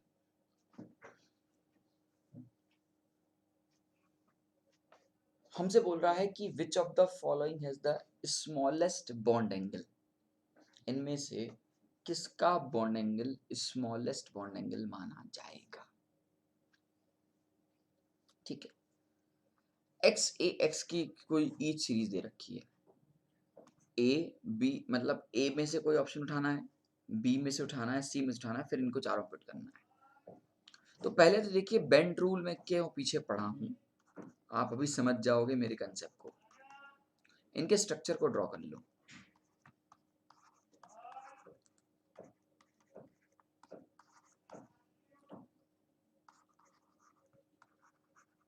सल्फर के दोस्त आउटर मोस्ट में जो है 6 होते हैं, 4 उसने यूज कर लिए, 1 बच गया है, ठीक है ना, वो लोन पे सबके पास होगा। एक रूल कभी आपने पढ़ा होगा कि अगर सेंट्रल एटम का नेचर सेम है तो आप साइड एटम की इलेक्ट्रोनेगेटिविटी से बॉन्ड एंगल को चेक करो। इस कंसेप्ट को हम लोग बोलते हैं बॉन्ड पैरामीटर को चेक करना। एक कंसेप्ट है हमारे केमिकल बॉन्डिंग के, एडवांस केमिकल बॉन्डिंग में, वहां पे हमको बॉन्ड पैरामीटर चेक करवाता है, राइट। और वो हमसे बस इतना बोलता है कि आपको जो है, अगर सेंट्रल एटम का नेचर सेम है देन साइड एटम की इलेक्ट्रोनेगेटिविटी चेक करो। लिख लो भाई, if the nature of central atom is same then electronegativity is inversely proportional to, ऐसे sorry, bond angle, then bond angle is inversely proportional to the electronegativity of side atom। क्या बोला? अगर central atom का nature same है तो bond angle side atom की electronegativity से decide होता है। एग्जैक्टली अब तो क्वेश्चन खत्म। देखो कैसे खत्म, साइड एटम की इलेक्ट्रोनेगेटिविटी जिसकी ज्यादा होगी उसका बॉन्ड एंगल कम होगा। तुम बताओ यहाँ पे साइड एटम में कौन है? तो सर फ्लोरीन है। सर यहाँ पे क्या है? क्लोरीन है। यहाँ पे क्या है? ब्रोमीन है। केमिस्ट्री इतनी पढ़ चुके हो कि टॉप से बॉटम जाते हैं तो इलेक्ट्रोनेगेटिविटी क्या होती है? डिक्रीज करती है, राइट। मतलब फ्लोरीन सबसे ज्यादा इलेक्ट्रोनेगेटिव होगा, फ्लोरीन सबसे ज्यादा इलेक्ट्रोनेगेटिव होगा साइड एटम में, तो बॉन्ड एंगल सबसे कम होगा। उसके बाद Cl का, उसके बाद Br का। मतलब इसका ट्रेंड तो कुछ ऐसे चलने वाला है। मतलब OSF2 का बॉन्ड एंगल सबसे कम है इस तीनों में। अच्छा अब ऑप्शन को हटाते हैं, पहले इस ऑप्शन को हटा दें, बी ऑप्शन को, क्योंकि ए तीनों में ही OSF2 दे रखा है। अगला SbCl3, SbBr3, SbI3। आप इन सबको देख के घबराते तो नहीं है ना? कुछ है नहीं, प्रोडक्ट टेबल का कंसेप्ट पता है ना, तो ये छुट्टी पुच्ची कहानी है। अब Sb, आधे लोग सोचते हैं Sb कहाँ मिलेगा, Sb कहाँ मिलेगा। अरे भाई थोड़ी सी प्रोडक्ट टेबल याद होगी ना तो तुम्हें तुरंत दिमाग में क्लिक करेगा। नेपाल, पाकिस्तान, ऑस्ट्रेलिया सब भिखारी, प्रोडक्ट टेबल है हमारी। मेरे दिमाग में अच्छा एसबी, फटक से अपने आप पोएम बन जाती सारी। और ये आपकी भी प्रैक्टिस सही बनेगी दोस्त, इसका कोई इलाज नहीं है, कोई तोड़ नहीं है ना। और तुम कितनों एटॉमिक नंबर याद कर लो भूल जाओगे। एटॉमिक नंबर बंदा कहाँ तक याद करता है? मात्र 20 तक, 30 तक, 40 तक, ज्यादा याद करेगा क्या? नहीं ना। बाकी तो फिर कंसेप्ट लगाता है।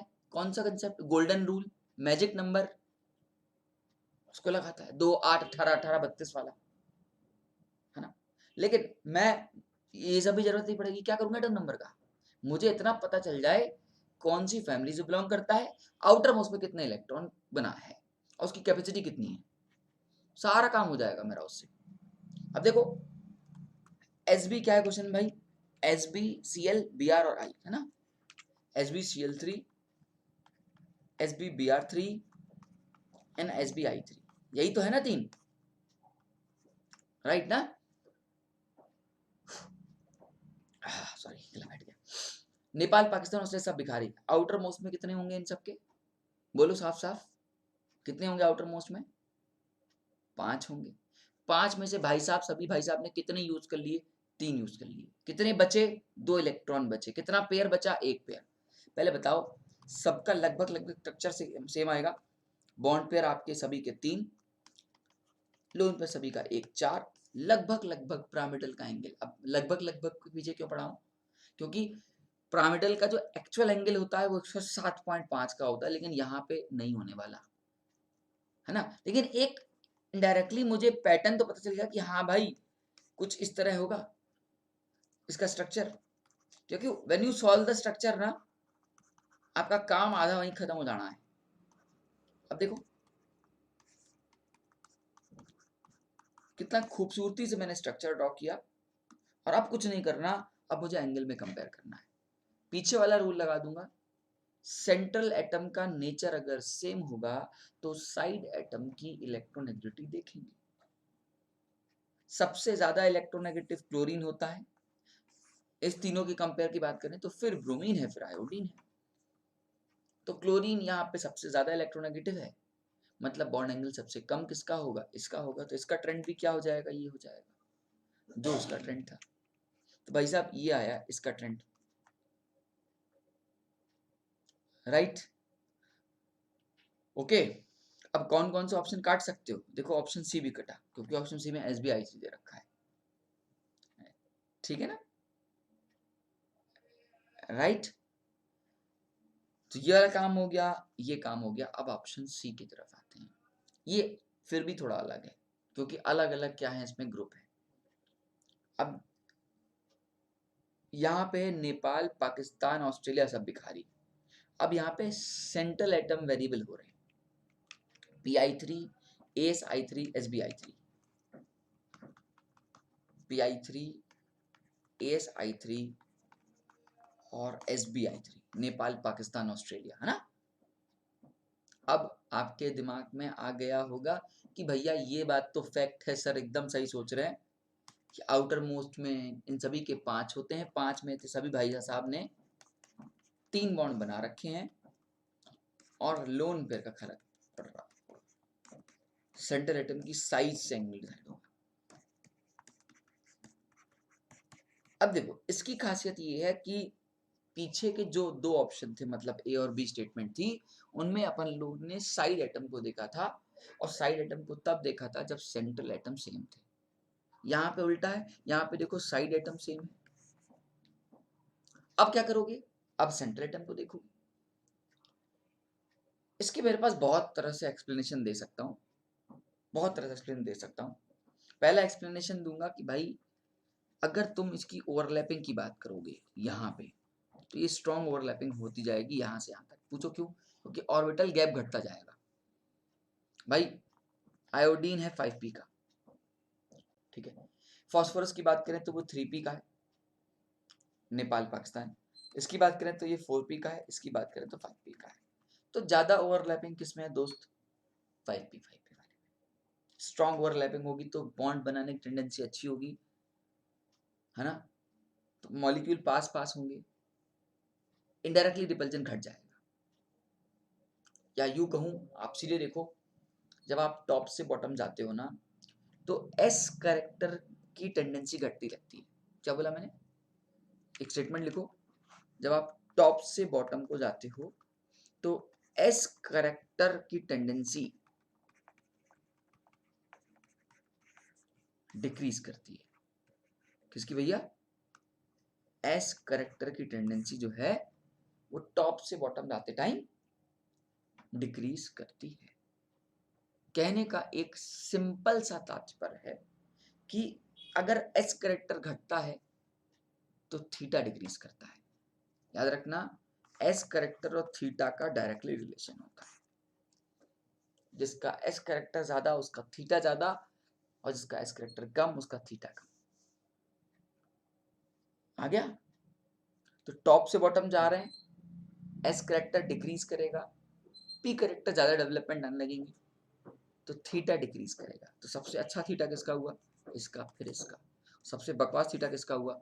मतलब एंगल कम हुआ, SBI3 का।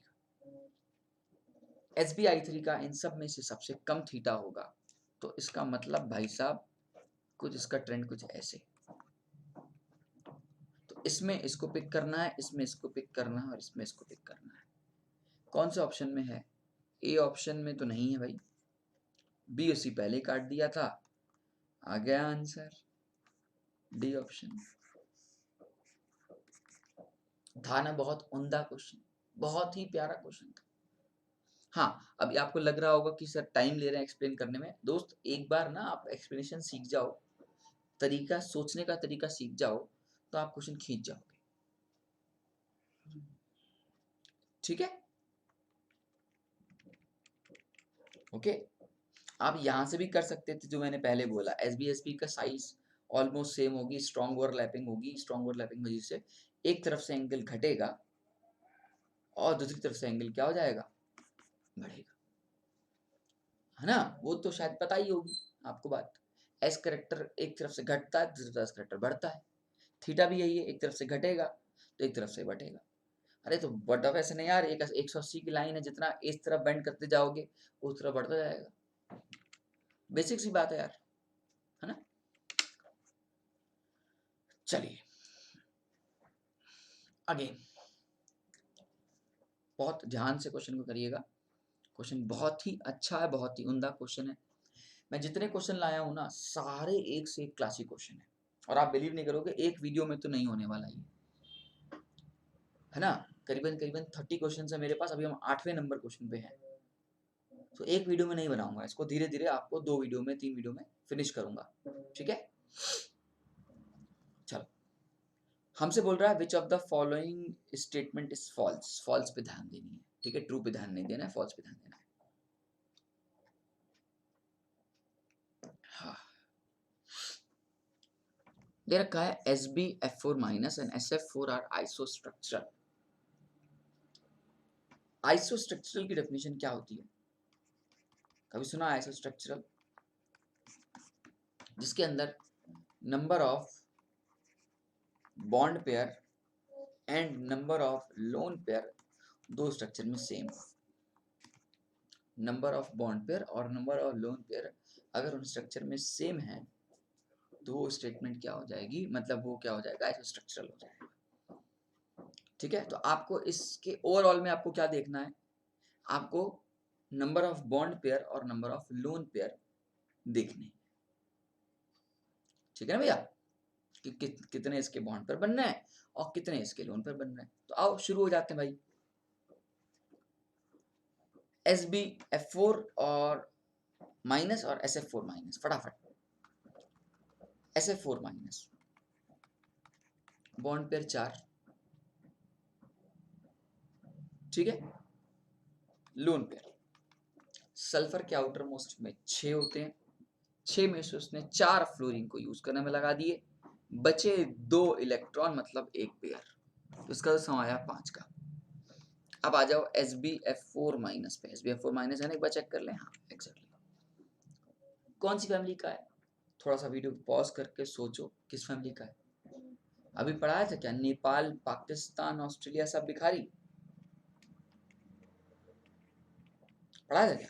तो SB 15 ग्रुप का आ गया, 15 ग्रुप का आउटर मोस्ट में 5, तो पहले भैया ऐसा करो, बॉन्ड पर बनाओ 4, बना दिया, बहुत खत्म, सिंपल क्वेश्चन है। बॉन्ड पर में SB के आउटर मोस्ट में 5 है, 5 में से उसने 4 फ्लोरीन को दे दिए भैया, दे दिए। कितना बचा इलेक्ट्रॉन? एक बचा। एक इलेक्ट्रॉन बचा देने के बाद और एक नेगेटिव से आया, मैंने क्या कहा था, नेगेटिव में ऐड करो, पॉजिटिव में दे दो, सब्ट्रैक्ट कर दो, हटा दो। तो अभी तो नेगेटिव है, ऐड कर ले भैया, देखो क्या नेचर सेम आ रहा है। तो हाँ भाई, ये दोनों स्ट्रक्चरल आइसो, मतलब ये दोनों पेयर आइसो स्ट्रक्चरल हैं, राइट, ये स्टेटमेंट ट्रू है। हमसे फॉल्स बोला है, तो ये आंसर तो नहीं होगा, है ना, क्योंकि हमको फॉल्स स्टेटमेंट बोला है। सॉरी,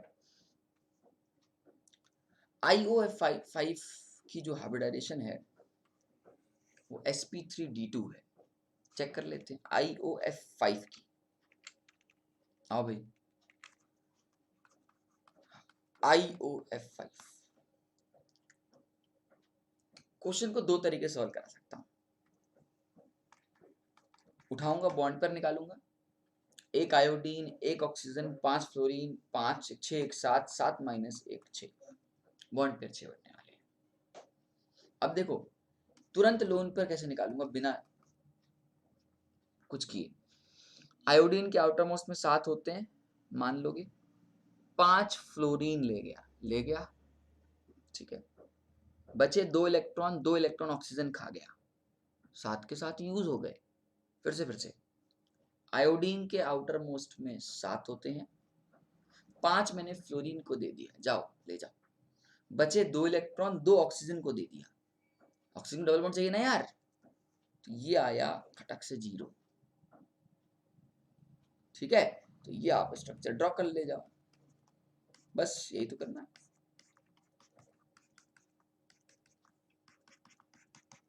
सम कितने का हो गया, 6 का हो गया। अब जितने का सम उसके अकॉर्डिंग हाइब्रिडेशन एडजस्ट करते हैं। तो 6 का सम है तो एक ऑर्बिटल s को जाएगा नो डाउट, 3 ऑर्बिटल p को जाएंगे नो डाउट, बाकी बचे d को जाएंगे। d को कितने बचे, 1 3 4 और 2 6, मतलब इसकी हाइब्रिडेशन क्या हो गई, sp3d2 हो गई। तो ये भी याद बोल रहा है, हाँ भाई हो गई, इसमें क्या है, बहुत बढ़िया। तो ये भी स्टेटमेंट आपकी रॉन्ग हो गई, फॉल्स है स्टेटमेंट, मतलब स्टेटमेंट ट्रू है, सॉरी, हमको फॉल्स स्टेटमेंट निकालनी है। अब अगला, double bond in SOF4 and XeO3F2 is or are occupy the equatorial position of their respective geometry। ठीक है, पहले मैं आपको इसको समझाने के लिए एक चीज पढ़ाता हूं। इस टर्म को बोलते हैं, मुझे एक दो बस पेज दीजिए, इस टर्म को बोलते हैं एपिकोफिलिसिटी। क्या बोलते हैं, एपिकोफिलिसिटी। स्टेटमेंट इसकी ये कहती है कि जो आपके एपिकोफाइल्स होंगे हिंदी भाषा में, वो स्पीशीज जिनके पास हाईली इलेक्ट्रोनेगेटिविटी होती है उसको एपिकोफाइल्स बुलाते हैं। या यूं कहूं, जो हाईली इलेक्ट्रोनेगेटिव स्पीशीज होते हैं will tends to occupy that space जहां पे रिपल्जन कम से कम हो। या अगर मैं सीधे बोलूं कि टीबीपी ज्योमेट्री के केस में, पीबीपी में नहीं, टीबीपी में, ट्राइगोनल बाइपिरामिडल में, highly electronegative species tends to occupy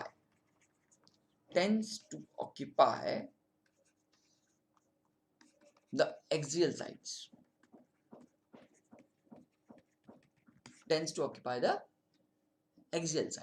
जो हमारे हाईली इलेक्ट्रॉनिक स्पीशीज होते हैं वो हमारे एक्सियल साइड्स पे होने चाहिए।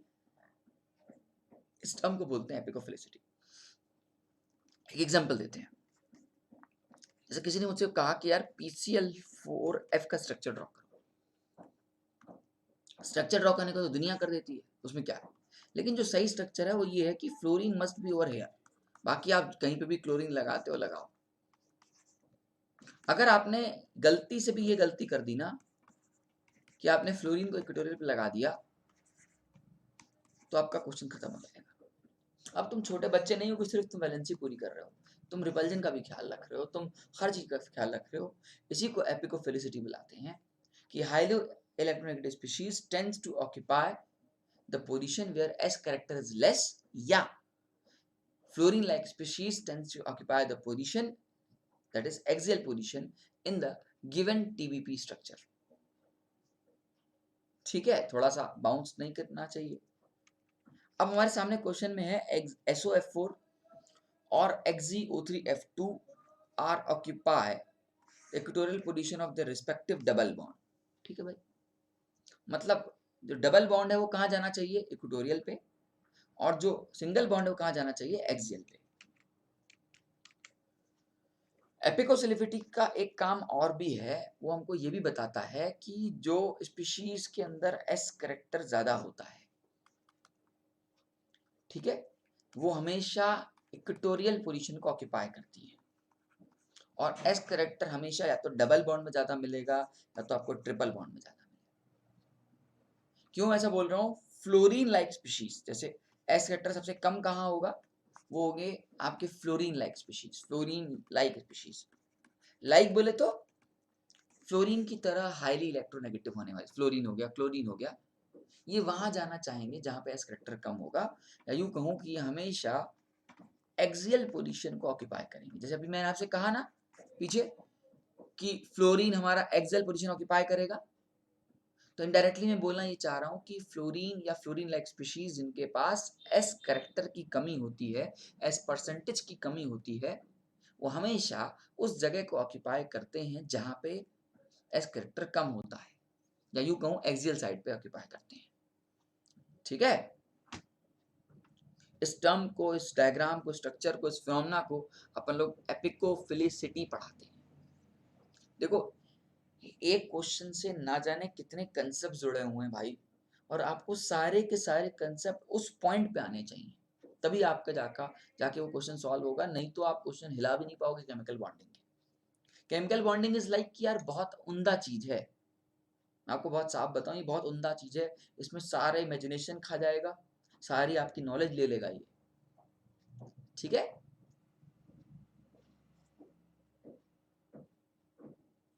हाँ सॉरी। अब आते हैं अपने क्वेश्चन पे वापस, बार बार पढ़ना पड़ रहा है। SOF4 और XeO3F2 पहले बना लो भैया, SOF4 एंड XeO3F2। यार रब कर दूं, मुझे स्पेस चाहिए थोड़ा, ये लिख लिया होगा आप, थोड़ा मुझे स्पेस दे देना, आप प्लेलिस्ट को लिख लो, है ना, मुझे थोड़ा स्पेस चाहिए, पेज एक आध में रब कर रहा हूँ यहाँ से। ठीक है, तो SOF4 एंड XeO3 की जो डबल बॉन्ड है वो इक्वेटोरियल पोजीशन पे आएंगे। ठीक है, पहले देखो स्ट्रक्चर ड्रॉ करो, ये फ्लोरीन, ये फ्लोरीन एक्सियल पोजीशन, ये ऐसे, ये ऐसे, ओहो ओहो ओहो, ये क्या कर रहा हूँ, SOF4 है ना। पहले तो एक काम करो, SOF4 को देखने के लिए आपको SOF4 के बॉन्ड पेयर और लोन पेयर निकालने पड़ेंगे। SOF4 में बॉन्ड पेयर हैं दोस्त कितने, तो तुमको समझाने के लिए कर रहा हूँ, मुझे तो बताइए। सल्फर के आउटर मोस्ट में बॉन्ड पेयर निकालना होगा तो मिला के 4 fluorine, 1 oxygen, 1 sulphur, 6 minus 1 that is 5। Lone pair इसके मेरे ख्याल से सल्फर के आउटर मोस्ट में 6 होते हैं, 6 में से 6 के यूज हो गए होंगे 4 फ्लोरीन को और 2 ऑक्सीजन को, मतलब कुछ टी शेप्ड, सॉरी कुछ TBP शेप बना देगा, तो बनाने दो ना उसको। तो पहले फ्लोरीन लाइक स्पीशीज ऑक्यूपाई करा दो, ये अब डबल बॉन्ड को यहाँ ऑक्यूपाई करा दो। हाँ भाई एग्जैक्टली, अब देखो मैंने पहले फ्लोरीन को क्यों सेट किया, क्योंकि फ्लोरीन को मुझे एक्सियल पे सेट करना था, है ना, एज पर एपिकोफिलिसिटी रूल, है ना। यही काम जरा XeO3 के साथ करा लो यार एक बार। XeO3 में अगर मैं बात करूं तो बॉन्ड पेयर तुम्हारे हैं 5 और एक 6 है ना, तो हो जाएगा बॉन्ड पेयर 5, है ना, 3 तो 5 एक 6 आ जाएगा 5। बात उठती है लोन पेयर बनाने की। जिनोन के आउटर मोस्ट में 8 होते हैं, 8 में से 6 ऑक्सीजन खा जाएगा, 2 फ्लोरीन खा जाएगा, मतलब इसके बाद ही केड़ा कोई लोन पेयर नहीं बचेगा। तो ठीक है, पहले तो ये बना लेते हैं FF, राइट। अब खेल लेते हैं ये, तो ये डबल बॉन्ड। अब क्वेश्चन की स्टेटमेंट में लिखा है कि जो जिनोन के पास जो पाई बॉन्ड्स हैं वो इक्वेटोरियल पोजीशन ऑक्यूपाई करते हैं, हाँ भाई करते हैं, एस पर एपिको फिलिसिटी रूल। ठीक है भैया, आओ, तो सही स्टेटमेंट है क्या ये? हाँ सही है, तो मतलब ये भी स्टेटमेंट सही है, मतलब इनमें से कोई भी स्टेटमेंट फॉल्स नहीं है, मतलब इसका आंसर क्या होगा, इसका आंसर होगा नन ऑफ दीज। अब देखो कितना नालायक सवाल था, कितना समय आपका खाएगा आपको पता है, एग्जाम में आ गया तो, बट फिर भी आपके दिमाग में अगर इमेजिनेशन स्ट्रांग होगी तो चुटकियों का सवाल है। बट अगेन यार it's depend upon your imagination, मेरे का क्या है, मैं तो सॉल्व कर दूंगा तुरंत। ठीक है, चलिए आते हैं क्वेश्चन नंबर 9 की तरफ।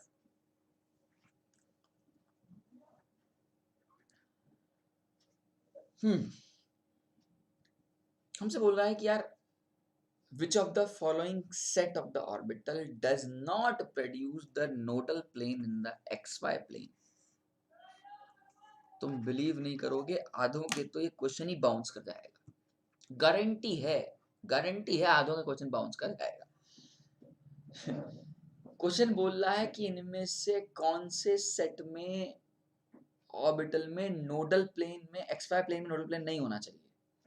Which of the following set of the orbital does not, पहले does not पर लाइन मार देते हैं, produce nodal plane in the xy plane। मतलब xy प्लेन में नोडल प्लेन नहीं होना चाहिए।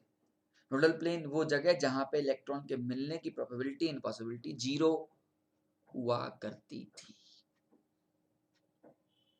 चलो अब हमको क्या करना पड़ेगा, हमको एक सिचुएशन क्रिएट करनी पड़ेगी ऑप्शंस के साथ। मुझे देखना पड़ेगा कि कहाँ कहाँ पे नोडल प्लेन बन सकता है और कहाँ कहाँ पे नोडल प्लेन नहीं बन सकता है।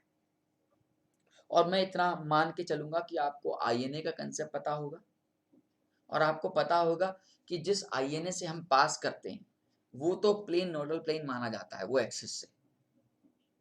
ठीक है, जैसे शुरुआत करते हैं डी एक्स वाई और डी एक्स वाई की, एक्स वाई नहीं भाई वाई जेड है, डी वाई जेड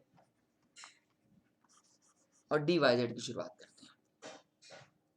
सबसे पहले देखो कि डी वाई जेड और वाई जेड कौन कौन से टाइप के बॉन्ड बनाता है। दिमाग मेरा कहता है कि D Y Z butterfly type structure है ना। इसके पास दो possibility, either side to side overlapping, either top to bottom ऊपर नीचे ओवरलैपिंग, पीछे अभी डिस्कस की भी थी। मतलब या तो ये पाई बॉन्ड ओवरलैपिंग बनाएगा, सॉरी, या तो ये डेल्टा बॉन्ड बनाएगा। पहली सिचुएशन में रखते हैं कि ये पाई बॉन्ड बनाता है, राइट। जब ये पाई बॉन्ड बनाता है तो इसके पास फिर से दो पॉसिबिलिटी, कौन से एक्सिस को यूज करेगा पाई बॉन्ड बनाने के लिए। तो ध्यान दीजिएगा, पाई बॉन्ड बनाने के लिए इनमें से ही कोई दो एक्सिस यूज करेगा, चाहे वो वाई यूज करेगा, मैं लिख देता हूं एक्सिस के नाम पे, चाहे वो वाई यूज करेगा दोस्त, चाहे वो जेड एक्सिस यूज करेगा। बोलना ध्यान से देखना, एकदम बाउंस नहीं होना चाहिए दिमाग में क्वेश्चन। और ये हमारा नोडल प्लेन, अगर वो वाई एक्सिस यूज कर रहा है तो जिस एक्सिस से पास हुआ है वो तो नोड माना ही ना जाएगा। देखो मैं कैसे निकालूंगा, मेरे ट्रिक सीखना, जिससे पास हुआ है वो तो नोडल प्लेन में आएगा वो एक्सिस। इसके अलावा वो ऑर्बिटल आएगा जो इनमें से नहीं है। कौन नहीं है? तो एक्स नहीं है। ठीक है, उसी तरह यहां पे भी देखो, जिससे पास हो रहा है जेड से पास हो रहा है तो जेड तो आएगा ही आएगा। इन दोनों में से कौन सा नहीं है? एक्स नहीं है। तो मतलब एक्जेड प्लेन इसके लिए नोडल प्लेन होगा, और यहाँ पे डज नॉट लिखा है, मतलब एक्जेड प्लेन तो नोडल प्लेन होगा ही होगा। ये कब है? ये कब है भैया? जब क्या बना रहा है? पाई बॉन्ड बना रहा है। एक बार डेल्टा में भी चेक कर लेते हैं, वैसे मेरा काम खत्म हो चुका है यहीं पे। डेल्टा बनाने के लिए इसको क्या करना होगा? कौन सा एक्सिस लेना होगा भैया? कौन सा एक्सिस लेना होगा? एक्स एक्सिस लेना होगा। मेरी बात समझ पा रहे हो ना यार? देखो ये है, मैं इतना दिमाग लगा रहा हूँ सब सवालों में कि पूछो नहीं, तुम्हारा खा जाऊंगा पूरा दिमाग। ये मार रहा हूँ, अरे यार वाई जेड है ना, एक्स वाई क्यों लिखता है? सॉरी, वाई जेड कौन सी एक्सिस मार रहा हूँ? X axis. अब सुनो, जिस एक्सिस को तुम मार रहे हो वो तो नोडल में जाएगी जाएगी। ले भैया पहले उसको लिख ले, उस पर तो नोडल होगा ही होगा। अब बाकी जहां से पास हो रहा है, क्योंकि ओवरलैपिंग ऑर्बिटल नॉन एक्सियल है, नॉन एक्सियल है, तो देखो नॉन एक्सियल होने का मतलब आपको एक प्लेन वाई भी खाली होगा और एक प्लेन आपका जेड भी खाली होगा, राइट ना? नॉन एक्सियल है ना यार। तो एक आपका एक्जेड बनेगा और एक आपका एक्स वाई बनेगा। समझ में आया तो उस क्वेश्चन पर लाइक ठोक देना, नहीं समझ में आया तो बोल देना तुम्हारी औकात के ऊपर है, याद रखना। ठीक है, जिस एक्सेस से पास करोगे वो तो आएगा ही आएगा, और इसके अलावा y और z दोनों चांसेस नोडल प्लेन के नाम पे। किसके नाम पे? नोडल प्लेन के नाम पे। अब ये चीज इमेजिनेशन से भी हो सकती थी, और ये चीज एक्सप्लेन करके भी समझाई जाती है। Now it's up to you. dxy में मुझे xz प्लेन मिल गया, तो ये ऑप्शन तो नहीं होगा। यहां से भी मिला, इवन यहां से भी मिला। ये लो, जब उसने पाई बॉन्ड बनाया तब भी उसका नोडल प्लेन xz हुआ, जब उसने डेल्टा बॉन्ड बनाया तब भी उसका नोडल प्लेन xz हुआ। क्वेश्चन की गहराई को समझो बेटे, ये या तो आएगा या तो, ठीक है, समझ मेरी बात आ रही है? आएगा तो उस पर लाइक मार देना, इससे इस क्वेश्चन के लिए लाइक मार देना। मैं वैसे बोलता नहीं कि बच्चों को लाइक वाइक मारो यार, इट्स अप टू यू, ठीक है, बट अगर तुम शिद्दत से इस क्वेश्चन को करने बैठोगे ना तो बहुत उम्दा क्वेश्चन है। अभी तो एक ऑप्शन हुआ है, अब यही काम मैं दूसरे ऑप्शन पे करूंगा। मैं dxy उठाऊंगा, अब सपोर्ट करना, dxy प्लस dxy उठा रहा हूं, सेम सिचुएशन खेलूंगा। पहले क्या बनाना चाहूंगा कि dxy कौन कौन से बॉन्ड बनाएंगे। एक तो देखो पाई बॉन्ड में तारीफ करते हैं, पाई बॉन्ड में तारीफ करेंगे तो कौन कौन से एक्सिस को यूज करवाएगा वो, और कौन कौन सा नोडल प्लेन होगा, कौन सा एक्सिस को यूज करेगा, कौन सा नोडल प्लेन होगा। पाई के लिए दोस्त तुम्हारे सामने है, एकदम तुम्हारे सामने खड़ा हुआ है ये, तुम बताओ इसको यहां से ओवरलैप करना चाहोगे साइड टू साइड, तो ये तो पक्का है कि तुम एक बार एक्सिस y लोगे और एक बार एक्सिस x लोगे। z तो डेल्टा ले जाता, अब तुमने अगर y लिया, हा, तो भाई साहब जिस एक्सिस को लिया वो तो नोडल प्लेन में आएगा ही आएगा, और इसके अलावा वो आएगा जो इनमें नहीं है। कौन नहीं है भैया? एक्स वाई नहीं है तो जेड नहीं है, मतलब वाई जेड या जेड वाई। और यहां से एक्स से पास करेंगे, किसमें नहीं है? लो भैया, एक्जेड एक्सिस हमको फिर से यहाँ पे नोडल प्लेन में मिल गया, जो कि नहीं मिलना चाहिए था, मतलब नॉट उसको चाहिए आंसर। और इसका डेल्टा, इसका डेल्टा के लिए तुम कौन सा एक्सिस मारोगे? ये मारोगे क्या? ये आप यहां से थोड़ा इमेजिन कर पाओ यार। तो इसका जो डेल्टा होगा वो कौन सा एक्सिस होगा? जेड एक्सिस होगा। हाँ, तो अंडरस्टूड है, जेड एक्सिस होगा तो भैया जेड तो होना ही होना है एज ए नोडल प्लेन, क्योंकि जहां पे मारते हैं ना लाइन वो तो नोडल प्लेन में आता ही आता है। तो एक हो गया एक्स जेड और एक हो गया तुम्हारा वाई जेड, ठीक है। तो लो भैया, ये भी ऑप्शन नहीं हो सकता क्योंकि दोनों में ही तुम्हें मिल रहा है, डज नॉट बोल रहा है, तो ये भी ऑप्शन हटा दो। अब उठाते हैं पी वाई और डी एक्स वाई को, पी वाई और डी एक्स वाई को। जगह दो भैया, तो तुम हटो यहां से, P Y and D X Y को।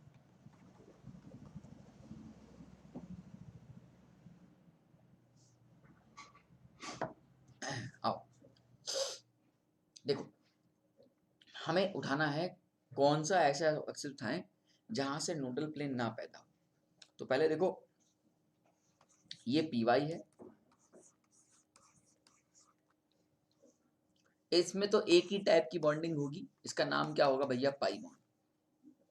तो ये मेरा पी वाई है, ये मेरा डी एक्स वाई है। क्या चाहिए मुझे? क्या चाहिए मुझे? पाई बॉन्ड चाहिए। पहले बताओ एक्सिस क्या लोगे? लॉजिक बात करना बहुत प्यारी चीज है। यहां से मारे पाई के लिए, क्या ये इसको मैं एक्स एक्सिस मान लूं? आई एन ए, तो nodal nodal nodal nodal plane जिस एक्सिस को मारा है वो तो होगा ही होगा, और एक वो होगा जो डी वाई में नहीं, डी एक्स वाई में नहीं है, मतलब जेड। तो मिल गया, या एक्स वाई दोनों सोच रहा है, मतलब हमको मेन डी एक्जेड मिल गया यहाँ पे, इसको डाल सकते हैं। तो यहाँ पे डी एक्जेड, और ये भाई साहब डेल्टा बॉन्ड बनाते नहीं है, तो मतलब इसमें भी अगर मैं एक्स एक्सिस से मार रहा हूँ पाई बॉन्ड बनाने के लिए, तो मुझे एक्जेड नोडल प्लेन मिल रहा है। ठीक है, हमसे सवाल पूछ रहा था कि एक्जेड प्लेन नोडल प्लेन नहीं होना चाहिए, इनमें से किस सेट ऑफ ऑर्बिटल की ओवरलैपिंग करने से ऐसा आ रहा है।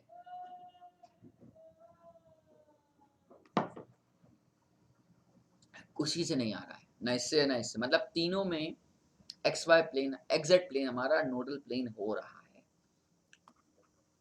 या तो तुम्हें आया होगा या तो नहीं आया होगा, और जिसको आया होगा वो शिद्दत से समझ पाया होगा। मैं पहले दोस्त बोल रहा हूँ, इन क्वेश्चंस को करने के लिए तुम्हारी इमेजिनेशन स्ट्रांग होनी चाहिए। अगर आपकी इमेजिनेशन स्ट्रांग नहीं है तो क्वेश्चन नहीं होगा यार। ठीक है, now go for the question number 10।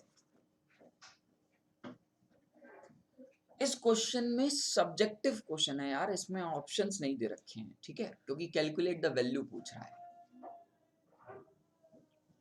Of x plus Y plus Z upon 10। किसकी?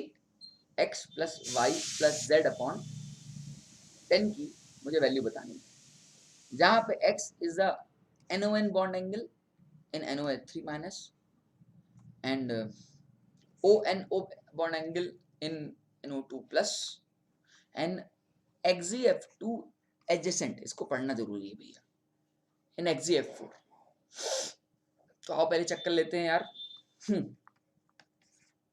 कभी कभी सब्जेक्टिव क्वेश्चंस में आ जाता है ना, वो न्यूमेरिकल टाइप वैल्यूज नहीं होती हैं, तो अब तो आने लग गई हैं जेई मेंस में, जेई एडवांस में। एडवांस में तो पहले आती थी, है ना, है ना। तो NO3 माइनस पे आ जाओ, पहले आ जाओ NO3 माइनस में। हमको ये चेक करना पड़ेगा कि कौन से नेचर का है।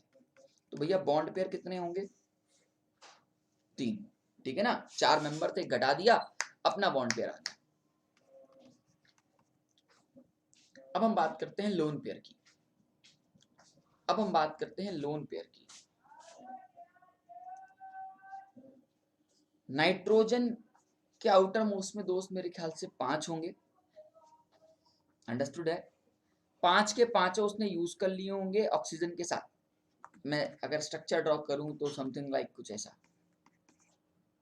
5 के 5 कैसे यूज कर सकता है यार, के पास तो डी ऑर्बिटल होता ही नहीं है, तो कोऑर्डिनेट फॉर्म में, मतलब ठीक है, चल ऐसे यूज कर लिए। 2 कोवेलेंट में यूज किए, 3 उसने इलेक्ट्रॉन कोवेलेंट में यूज किए, कोऑर्डिनेट में यूज किया, तो भैया खत्म, है ना। तो लोन पेयर आया तुम्हारे 0, सम आया 3 का। सम अगर तुम्हारा 3 का आया तो sp2 हाइब्रिडेशन हो गई, sp2 हो गई, तो इनके बीच का जो एंगल आया वो 120 आया। भैया x की वैल्यू कितनी आ गई? 120। ठीक है, NO2 plus bond pair 2, lone pair मात्र 0, 0 प्लस 2 होता है 2। हाइब्रिडेशन हो गई sp की वजह से एंगल हो गया 180 डिग्री का, तो ये हमारी y की वैल्यू हो गई। ठीक है भैया, अब हमको क्या चाहिए? क्या चाहिए? XeF4।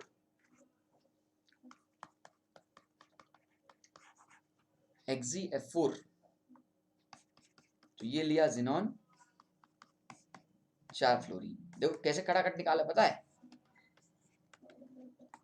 Bond pair 4, no doubt, total member -1। Lone pair xenon के आउटर मोस्ट में होते हैं 8, 8 में से उसने यूज किए 4, 4 बचे, तो 2 इलेक्ट्रॉन बचे। अब हमसे सुनो, कौन सा एंगल पूछ रहा है? एडजेसेंट।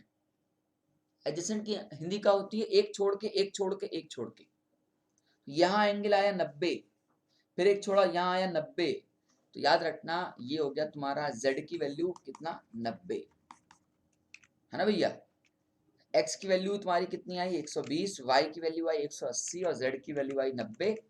आओ क्वेश्चन को खत्म करते हैं, यही सॉल्व कर लेते हैं यार, थोड़ी मैथ्स लगा लेते हैं यहीं पे। तो x की वैल्यू आई तुम्हारी 120, y की वैल्यू आई 180, z की वैल्यू आई 90।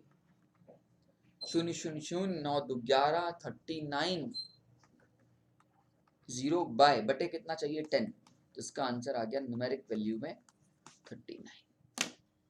ठीक है, कुछ बच्चों को पता है क्या आता है 120 प्लस 180 प्लस 180, है ना, ज्यादा दिमाग चलाते हैं ना वो XGF4 वाला।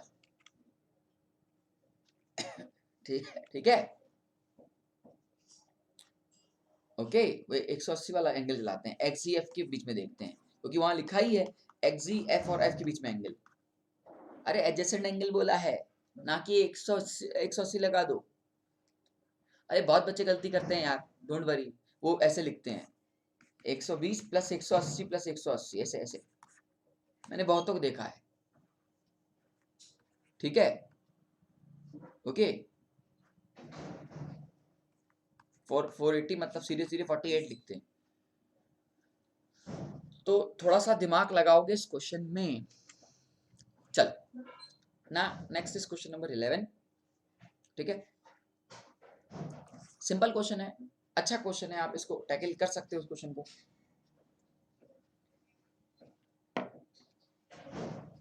क्या बोल रहा है, two hybrid orbitals having the bond angle of 120, the percentage of s character in the orbital nearby। अगर मैं तुम्हें एक फॉर्मूला सिखा दूं, ऐसे तो देखो 2-3 तरीके हैं, डायरेक्ट तरीका भी है, सीधे सीधे बच्चे कैसे करते हैं, बच्चे बोलते हैं सर 120 एंगल है, पक्का वो sp2 रहा होगा। हाँ भाई, रहा तो होगा ही होगा, sp2 रहा होगा तो सर अंडरस्टूड है 33.3% एस करेक्टर हो गया, sir question solve, no doubt. एक तरीका और भी होता है, जानना है तो जानो।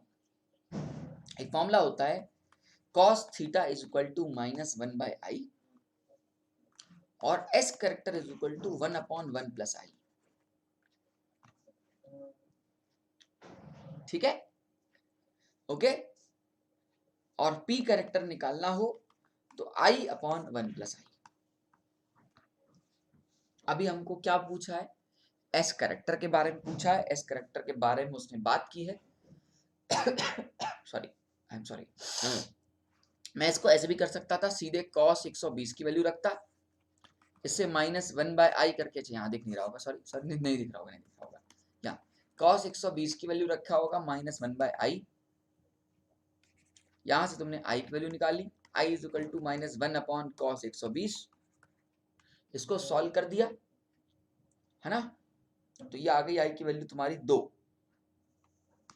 बस इसको सॉल्व कर देना, माइनस हटा देना, यहाँ पे 1/3 तो 33.3% हो ही गया। तुम्हारे पास तरीका है, ट्रिक है, तुम जिस तरीके को यूज करो, इट्स अप टू यू कि तुम किस तरीके से इस क्वेश्चन को सॉल्व करते हो। ठीक है, चल, आहा, आज का ये लास्ट क्वेश्चन, क्वेश्चन नंबर 12, है ना, बहुत ही अच्छा क्वेश्चन है, दिमाग लगाओगे तो हो जाएगा, लेकिन इस नालायक ने एक नहीं, एक से ज्यादा क्वेश्चन इसके अंदर पूछ रखे हैं, है ना। चलो ट्राई करो एक बार।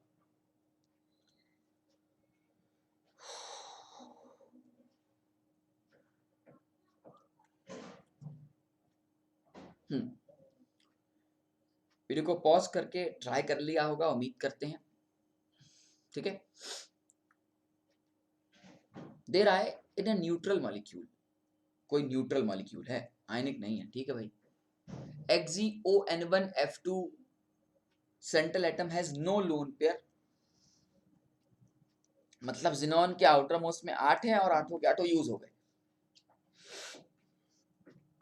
The ratio of N2 by N1 is 2, then which of the following orbital does not participate। अब पहले तो ये सोचो कि भैया जिनॉन किसके साथ बॉन्डिंग बनाता है, फिर जो बॉन्डिंग बने, जो स्ट्रक्चर बने, फिर तुम उसकी हाइब्रिडाइजेशन निकालो, फिर बताओ कि ये पास करता है, ये पास नहीं करता है।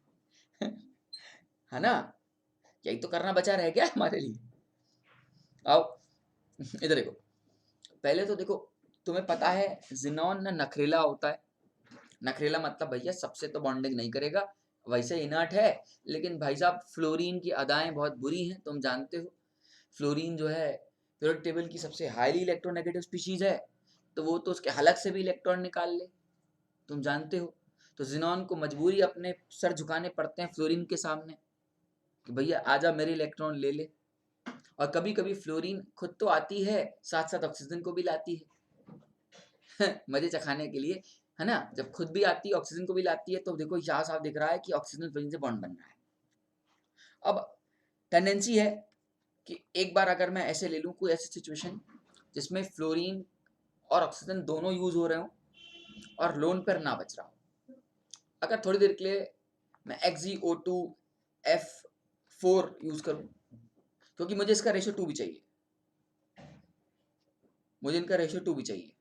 देखो यही बन सकता है क्या, क्योंकि तुम बोलोगे नहीं सर प्रोबेबिलिटी बहुत की, आओ खेलो मेरे साथ, मैंने कब मना किया, लो ये 1/2 की प्रोबेबिलिटी हो जाएगी। और बताओ, और बताओ एक्जी और क्या सोचे हो, ये 4 और 8 ले ले, ऐसे ले लें हैं, XeO4F8 ले लें, रेशियो 2 ही तो चाहिए सर आपको, लीजिए ले लीजिए। अबे एग्जिट भी तो करता हो भैया, तो ये एक ही पॉसिबिलिटी तो है XeO2F4।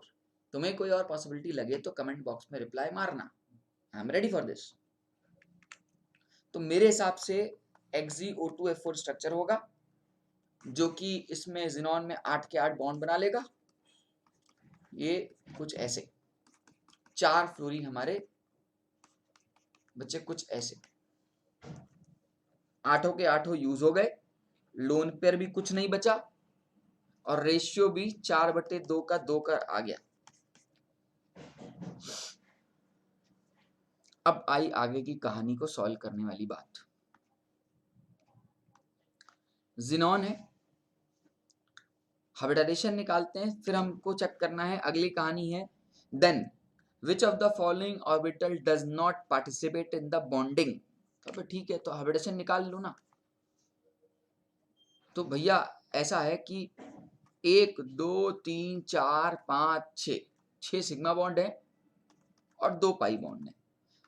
हाइब्रिडाइजेशन क्या होती है तुम्हें पता ही है, sum of sigma bonds, sum of sigma bonds होती है ना। 6 सिग्मा बॉन्ड है, तो हाइब्रिडेशन क्या हो गई, sp3d2, 3 2 5 1 6, मतलब p के तीनों यूज हुए होंगे। जब मैं sp3d2 बोलूंगा तो तीनों यूज हुए होंगे, s यूज हुआ होगा, p का px यूज हुआ होगा, py यूज हुआ होगा और pz यूज हुआ होगा। d साफ साफ पता चल रहा है, d के 2 यूज हुए होंगे, कौन कौन से, dx² y² और dz²। बोलोगे तो नहीं सर बहुत चालू हो रहे हो, डी में तो 5 होते हैं, पहले 2 क्यों यूज कर रहे हो। तो भाई साहब ये केमिस्ट्री आपको आनी चाहिए कि देखो ये वाला जो जाएगा वो z एक्सिस में जाएगा और ये xy में जाएगा, क्योंकि सारे प्लेन में है ना। dxy yz xz तो नॉन प्लेनर होते हैं ना, लेकिन ये तो प्लेन में बना रहा है, एक्सिस पे बना रहा है, तो dz² भी यूज होगा और dx² y² भी यूज होगा। अब आ जाओ क्वेश्चन पढ़ते हैं, ऑप्शन पढ़ते हैं। Then which of the following does not participate, does not not not not not, ठीक है। तो भैया ये तो पार्टिसिपेट कर रहा है, ऑप्शन नहीं हो सकता, pz तो करेगा ही करेगा, ये भी पार्टिसिपेट करेगा। Answer is none of this, है ना। तो इस क्वेश्चन का आंसर आया हमारा नन ऑफ दिस, ठीक है भैया। उम्मीद है, उम्मीद कर रहा हूं कि आप इस सीरीज को एंजॉय कर रहे होगे। अभी बहुत सारे क्वेश्चंस रखे हैं, ये मेरा पार्ट फर्स्ट है, अगली बार मैं पार्ट सेकंड लाऊंगा, उसमें आपको कुछ क्वेश्चंस और करवा दूंगा, ठीक है, पक्का ना, श्योर शॉट, ठीक है। तो मिलते हैं अपने नेक्स्ट टर्न पे माय डियर। ये मेरी रिकॉर्डेड वीडियो है, इसके अलावा आप हमसे लाइव भी कनेक्ट हो सकते हैं by using the Unacademy learning app. आप फटाफट से अपनी फ़ोन को उठाइए और इस ऐप को उठा के डाउनलोड कर लीजिए और हमसे कनेक्ट हो जाइए, ठीक है, ओके।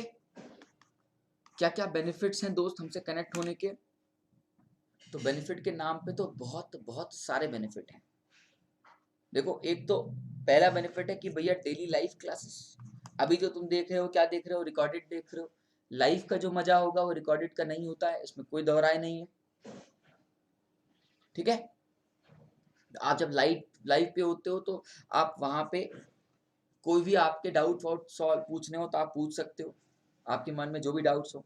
इसके अलावा अपन लोग क्वेश्चन आंसर्स में पोलिंग कराते हैं, और पोलिंग के दौरान अपन को एहसास होता है कि भाई कितने बच्चों ने सवाल को सही किया और कितने बच्चों ने सवाल को गलत किया। राइट, इसके अलावा आपको लाइव टेस्ट एंड क्विज देने का मौका मिलता है। अनअकैडमी दोस्त एक ऐसा प्लेटफॉर्म है जो कि आपको आपकी मॉक टेस्ट, आपकी प्रैक्टिस पे जज करने पे हेल्प करता है, कि आपको बताता है कि आप कहाँ एग्जिस्ट करते हो, कितना आपको आता है, कितना आप पानी में हो। देखो अभी जैसे आप, मैंने पीछे क्वेश्चन कराए, तो ये डायरेक्टली आप समझ लो आपके लिए मॉक टेस्ट है। आप खुद अगर कर पाए होगे, जो भी मैंने 12-13 क्वेश्चन जो भी कराए, अगर आपको आ गए होंगे तो बहुत बढ़िया, तो नहीं तो आपको खुद पता चल गया होगा कि मैंने केमिकल बॉन्डिंग कितना पढ़ा और कितना मैं पानी में हूँ। राइट ना, तो इसलिए ये बहुत अच्छे उम्दे क्वेश्चंस होते हैं। लाइव टेस्ट एंड क्विज देने का मौका आपको मिल रहा है अपनी परफॉर्मेंस को जज करने के लिए। रेगुलर बेसिस पे देते रहिए दोस्त। जितनी गलतियां करनी है यहाँ पे कर लीजिए, एग्जाम हॉल में करेंगे तो बहुत महंगी पड़ जाएगी। ठीक है, इसके अलावा यार अपना जितना भी प्लान है वो सारा अपने आप में एक स्ट्रक्चर्ड पैटर्न और स्ट्रक्चर मैनर में है। फायदा ये है स्ट्रक्चर्ड पैटर्न स्ट्रक्चर मैनर से कि आपको रेगुलर बेसिस पे डीपीपी मिल पाती है, आप डाउट सॉल्व कर पाते हो, माइनर टेस्ट दे पाते हो, मेजर टेस्ट दे पाते हो। इसके अलावा जो है टाइम पे सिलेबस फिनिश होता है, यानी यार टाइम पे सिलेबस फिनिश होगा तो आपका रिवीजन हो पाएगा, and revision is the key of success. सब आपस में इंटरलिंक्ड है। ठीक है, इसके अलावा अनलिमिटेड एक्सेस का फायदा मिलता है आपको, बहुत ही उम्दा, बहुत ही प्यारी चीज है। क्या फायदे हैं इसके भाई? इनकेस अगर किसी रीजन से आप हमारी लाइव क्लास मिस कर जाते हैं तो आप उसको देख सकते हैं, पहला फायदा तो ये है। दूसरा फायदा है दोस्त, आप सब्सक्रिप्शन किसी एक फैकल्टी का लेते हो लेकिन connect N number of faculty से होते हो। मतलब आपको लगता है कि आपको केमिस्ट्री 10 से पढ़नी चाहिए तो आप 10 से पढ़ो, आपको लगता है फिजिक्स 20 से पढ़नी चाहिए आप 20 से पढ़ो, आपकी मर्जी है यार। ठीक है, तो इस एक्सेस का फायदा है, आप एक से ज्यादा बैच में एनरोल हो सकते हो। ठीक है, आपको लगता है 10 बजे पढ़ना है, 11 बजे पढ़ना है, आप अपने कंफर्टेबल टाइम पे पढ़ो, इट्स अप टू यू यार, कोई तुम्हें रोक टोक नहीं है। ये इसकी खासियत है। ठीक है, इसके अलावा अनअकैडमी एक आइकॉनिक सब्सक्रिप्शन लॉन्च किए हैं जो कि बहुत बहुत नई चीज है। क्या खासियत है इसमें? तो इसमें आपको पर्सनल कोच मिलते हैं। पर्सनल कोच इज लाइक कि आपके साथ हमेशा एक मेंटोर हैं जो आपके साथ सपोर्ट में खड़े हैं, आपको स्ट्रेटेजी बताते हैं कैसे जेई को क्रैक करना चाहिए, आपकी मिस्टेक्स पे काम करते हैं। ठीक है, आपकी स्टडी के प्लानिंग पे काम करते हैं, आपके टेस्ट के एनालिसिस पे काम करते हैं। वो टेस्ट का एनालिसिस से फायदा ये होता है कि आपके जो एक जगह मार्क्स रुके हुए हैं ना, वो आगे बढ़ने लगते हैं। बच्चों को लगता है कि यार मेरे जगह सर एक जगह मार्क्स आके रुक गया है। अरे भाई, तो अपनी गलती को पहचानो। तो उसके जो इन डेप्थ एनालिसिस है, ठीक है, वो आपको हमारे पता चलेगी पर्सनल कोच की हेल्प से। वो आपको बताएंगे आपका टाइम मैनेजमेंट कैसा होना चाहिए, आपका एग्जाम का अप्रोच कैसा होना चाहिए। टाइम मैनेजमेंट देखो, अभी जैसे मैंने सवाल किया करवाया तो आप उस क्वेश्चन को कितने मिनट में कर पा रहे हो, हैं तो सब मात्र 1 मिनट के सवाल। ये तो ठीक है, मैंने एक्सप्लेनेशन करने के चक्कर में आपको टाइम दिया, अदरवाइज तो है तो 1-1 मिनट के सवाल। जेई में केमिस्ट्री में एक सवाल 1 मिनट में दे दिया, बहुत दे दिया। एडवांस में ठीक है 2 से 5 मिनट मैक्सिमम। तो यार जितना जल्दी सवाल सॉल्व हो जाएगा तुम्हारा उतना टाइम बचेगा, आगे का मैनेजमेंट ठीक रहेगा।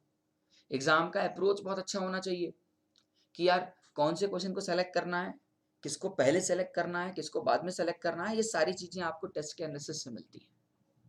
ठीक है, स्टडी की प्लानिंग मतलब तो मोस्ट इंपॉर्टेंट चीज, आपकी स्टडी कस्टमाइज्ड वे में आ जाएगी। आपको एक पैटर्न मिल जाएगा कि इस पैटर्न में ये इतना इतना पढ़ना है। क्योंकि देखो पर्सनल कोच आपसे जब बात करेंगे तो आपकी टेस्ट का एनालिसिस करेंगे और उनको वहां से आपकी स्टैंडर्ड का पता चलेगा। ऐसा नहीं होता है कि भैया 10 घंटे पढ़ा दो, 8 घंटे पढ़ा दो, ऐसा नहीं होता है। वो आपके कैपेसिटी को चेक करते हुए स्टडी प्लानिंग करते हैं, इसे बोलते हैं customized way of study planning, जो कि आपको मिलेगा। ठीक है, इसके अलावा जितने प्लस के बेनिफिट्स हैं वो तो आपको मिलने ही मिलने, इसमें कोई दो राय नहीं है। ठीक है माय डियर, हमसे कनेक्ट होने के लिए हमारे बहुत ही इकोनॉमिकल और बहुत ही अफोर्डेबल फीस है, उसको पे करनी होगी आपको, जो कि 12 मंथ की फीस 38,500 है।